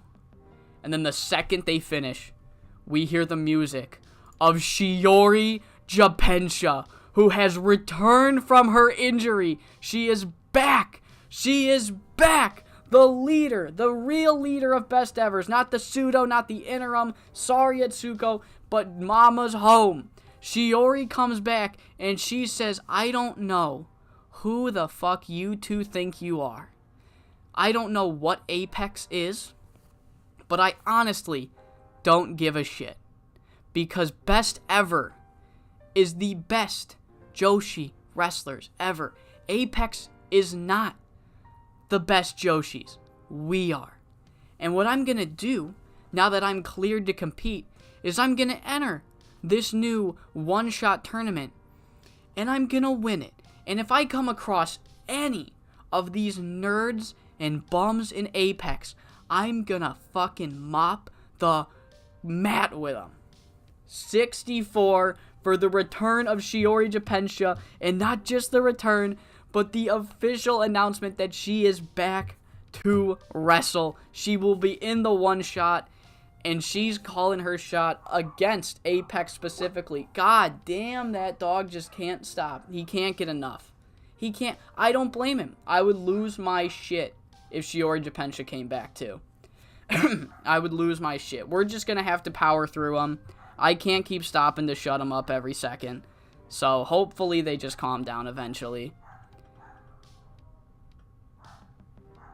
I don't think they are. This is why I usually stream at night. Oh well. 64 for that. Up next, we have the All-Asian Championship. Eri Sato has been on quite the hot streak. However, Maya has been on a hot streak since the very first Reign Supreme. She's been on a hot streak since the very first show of 2022. And as great as Eri looked tonight, lasting 22 minutes and 4 seconds, once Maya locked in that triangle choke, it was all over as she makes defense number 7 of the All-Asian Championship. Great match. Afterwards, Maya does it herself. I promise this is the last declaring, but she says that, look, I've been the All-Asian Champion forever, and I've made this title one of the best and most anticipated titles anytime you hear it's got a match, and I've defended it with pride, and I want to continue to defend it with pride. However, I think it's time that I try to make that step up. I am officially going to be entering the one-shot tournament, and if I come out the winner, and I face either my stablemate, Miwako Katsukawa, Yuma Maruya, or Megumi Nakajima, I will also put the All-Asian Championship on the line, and it will be a winner-take-all at the main event of Big Crush. 63 rated. Big announcement. If Maya wins, that's only if, then she will defend her title while she's challenging for the world title. And yeah, it's main event time. Megumi versus Yuma, number 2. It goes 28 minutes. They hold nothing. It's way, way more brutal than the first time they fought. Because the first time they fought, there was some tension. But now there's some real tension. Megumi held her own career back at the end of 2022 to stay alongside Yuma while she couldn't challenge. And she saw Yuma trying to get a world title match immediately after the stipulation was up. A slap to the face. And Yuma thought it was a slap to the face when Megumi Nakajima said it's probably not the best for us to team up while we're, building to a match. And she said, yeah, just tell me how you really feel. And so just, the tensions are high. The spar did nothing to quell that. And in 28 minutes and 18 seconds, Megumi Nakajima goes over this time. She defeats Yuma Maruya, which she was unable to do at the end of the first J Grand Prix of this save. She doesn't do that great, but the creative finish hit. She was off her game. I don't care. The storyline hits, and that means Megumi Nakajima will get a world title match at the one-shot tournament show. It's just called 5SSW one-shot. It's not tournament or anything. It's just 5SSW one-shot. At the first ever 5SSW one-shot pay-per-view, we will see Megumi Nakajima versus Miwako Katsukawa. But after the match, once the dust is settled and Megumi was announced the winner, Yuma Maruya gets up. She grabs a microphone. She gets right in Megumi Nakajima's face. She looks kind of angry. But she says into the microphone, "You've earned it, Megumi. You've beat me. You've put me in my place, you could even say. And I want you to know that now that this is over and you've won, that I will be in your corner 100%. You've got my full support in the build-up. If you need help, if Chicas Locas try anything, you've got me. I will be your number one supporter, your number one fan. I'll be right there for you." And then they hug, and we end the show with a nice 63 rated segment. 78 for the overall show. Beautiful show. I'm really happy with that. I think the storylines hit. The main event doing an 81 is so much better than I thought. I really thought it was going to be mid-70s. I really thought Apex were going to steal the best card, but it is what it is. Great show. Let's finish it. Let's address the locker room. Give Chieko Kita her goddamn fucking praise, and she wants to cry all the fucking time. Fuyuko Higa will give a hug. And I will get Etsuko Ariyoshi some more praise. Some more praise. She had a great performance tonight. We made $26,000. And we gained pop in everywhere but Kansai and Hokkaido. But we gained pop in Kansai during the tour. So that's fine. I'm fine with that. Great show. I'm really happy. We have come such a long way in just 1 year. As Miwako and Higa couldn't even get a 70 rated match, and now we only had 2 matches get less than a 70. So, great stuff. I don't know. I'm really happy with it. I'm gonna let this sim go through, just in case. I want to see anything good coming. Reign Supreme, yep. Jumbo Jackson, I do not give a fucking shit. Let's see. What did it get? The show was awesome. Were we the best show on? 76, 78. We were the best show of the night.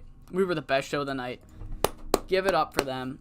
Chieko still, I think I just have to fucking give her a nice speech one more time and then she'll be not mad. So, that's fine. Yeah, no, great show. We're starting the one shot in 9 days. I might bring an outside name or two. I don't know for certain.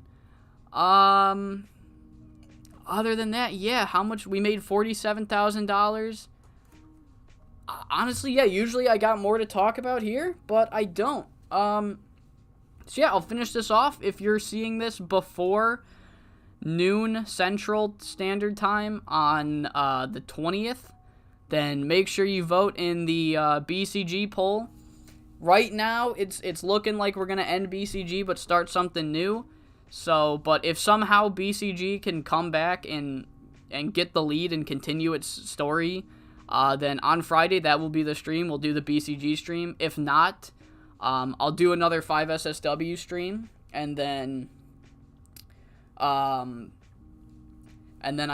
might make a second poll, because I don't know if I want to see if people want to see real world or Seaverse. So we'll see. Well, it's not Friday yet. So yeah, I hope you all enjoyed, and I hope you all come back for the first ever 5SSW one-shot tournament. All right, beauty. Okay, rename 5SSW 13.9. Okay. Sweet. Yeah, great pay-per-view. Great pay-per-view. I don't think I'm gonna send any of my trainees on excursion.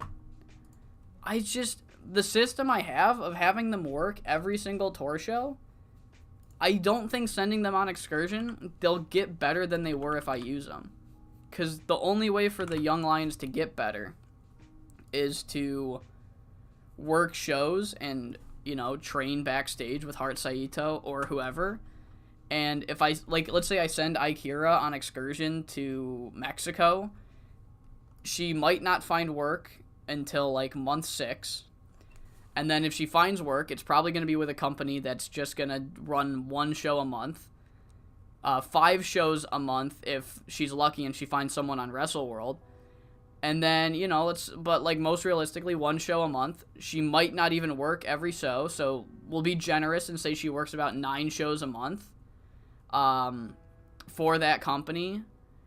And then, maybe 4 or 5 independent shows. It's just, it's like, by the time that she's up with the 2 years, she will probably work as many matches on excursion as she will in 4 tours. So as long as you book your young lions very frequently, there will never be a reason you need to send somebody on excursion. Especially for a roster like 5SSW. It might be different for a roster like Burning Hammer.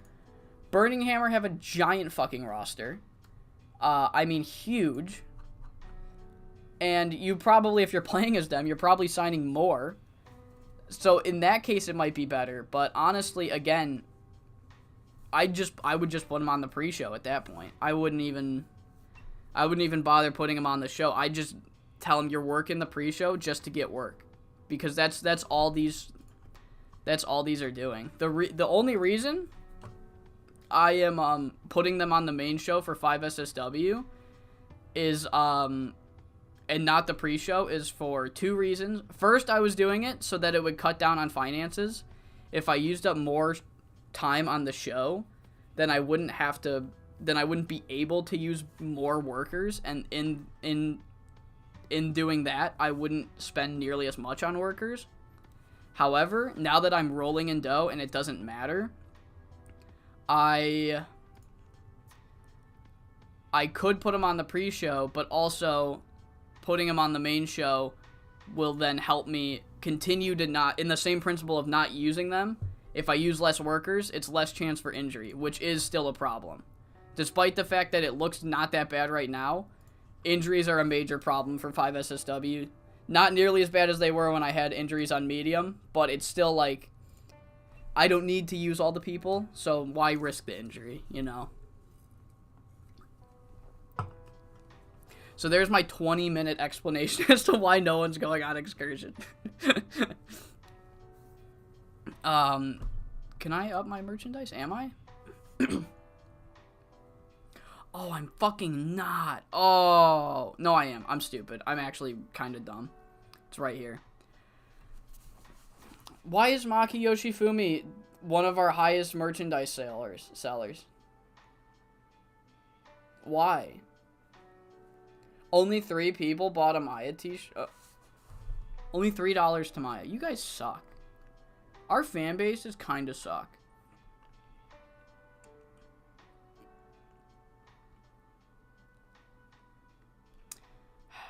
Oh well. Eventually we'll have merchandising way up. Yeah, I think that's it. I think that's good for the show. I think that's good for the stream. One shot, most likely on Friday, of course, unless when I wake up on Friday, fucking, like, I think 6 people need to vote for BCG to continue, to keep doing it. But other than that, 5 SSW on Friday. Yeah, no, I don't know big push, but I definitely will use Sayuri immediately. In a storyline, immediately. She is really good. I will try to push them fairly quickly. I would like for Sayuri to win the Triangle Championship fairly quickly when she graduates. But if she can't gain popularity, then I don't want to force it, you know? I think putting them in stables almost out the gate is the way to go. Kiyomi, I think, also is gonna... I should just check. So, Sayuri will stop being a young lion in March. So, after the fucking one-shot. Okay. That's crazy. And I think Kiyomi might have... Yeah, Kiyomi also in March. So, they graduated the same day. So, they're both gonna stop being young lions on the same day. So I hopefully remember that for the Big Crush Tour to put them in a match. I don't know if I'll put them in a tag match. I really see something in Sayuri.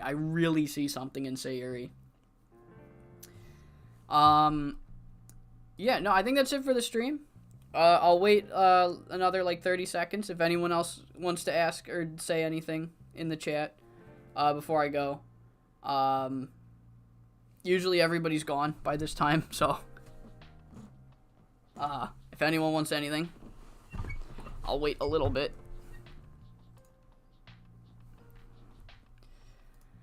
Yeah, did I pre-book? Let me check if I pre-booked. Okay, I did. Alright, yeah. Alright, I'm gonna call it here. I hope you all enjoyed. I hope you all come back for the Friday stream, whether it be BCG or the one-shot tournament. I will be here probably around the same time. Yeah, I don't know. I don't know about them tagging it first. I could, but it's also like they'd be in the exact... They would just lose a lot. And I know they're not going to win immediately out the gate, but I don't know. Maybe it's because of their renders looking kind of differently. I see them as like different, like way different characters. I'd see the characters I built for them to be way different. I don't have a use for them as a team. Not that Kiyomi would hold her back or anything, but Sayuri is just so much better. But yeah, I'm gonna call it here. Hope you all enjoyed. Hope you all come for Friday if you can make it around the same time.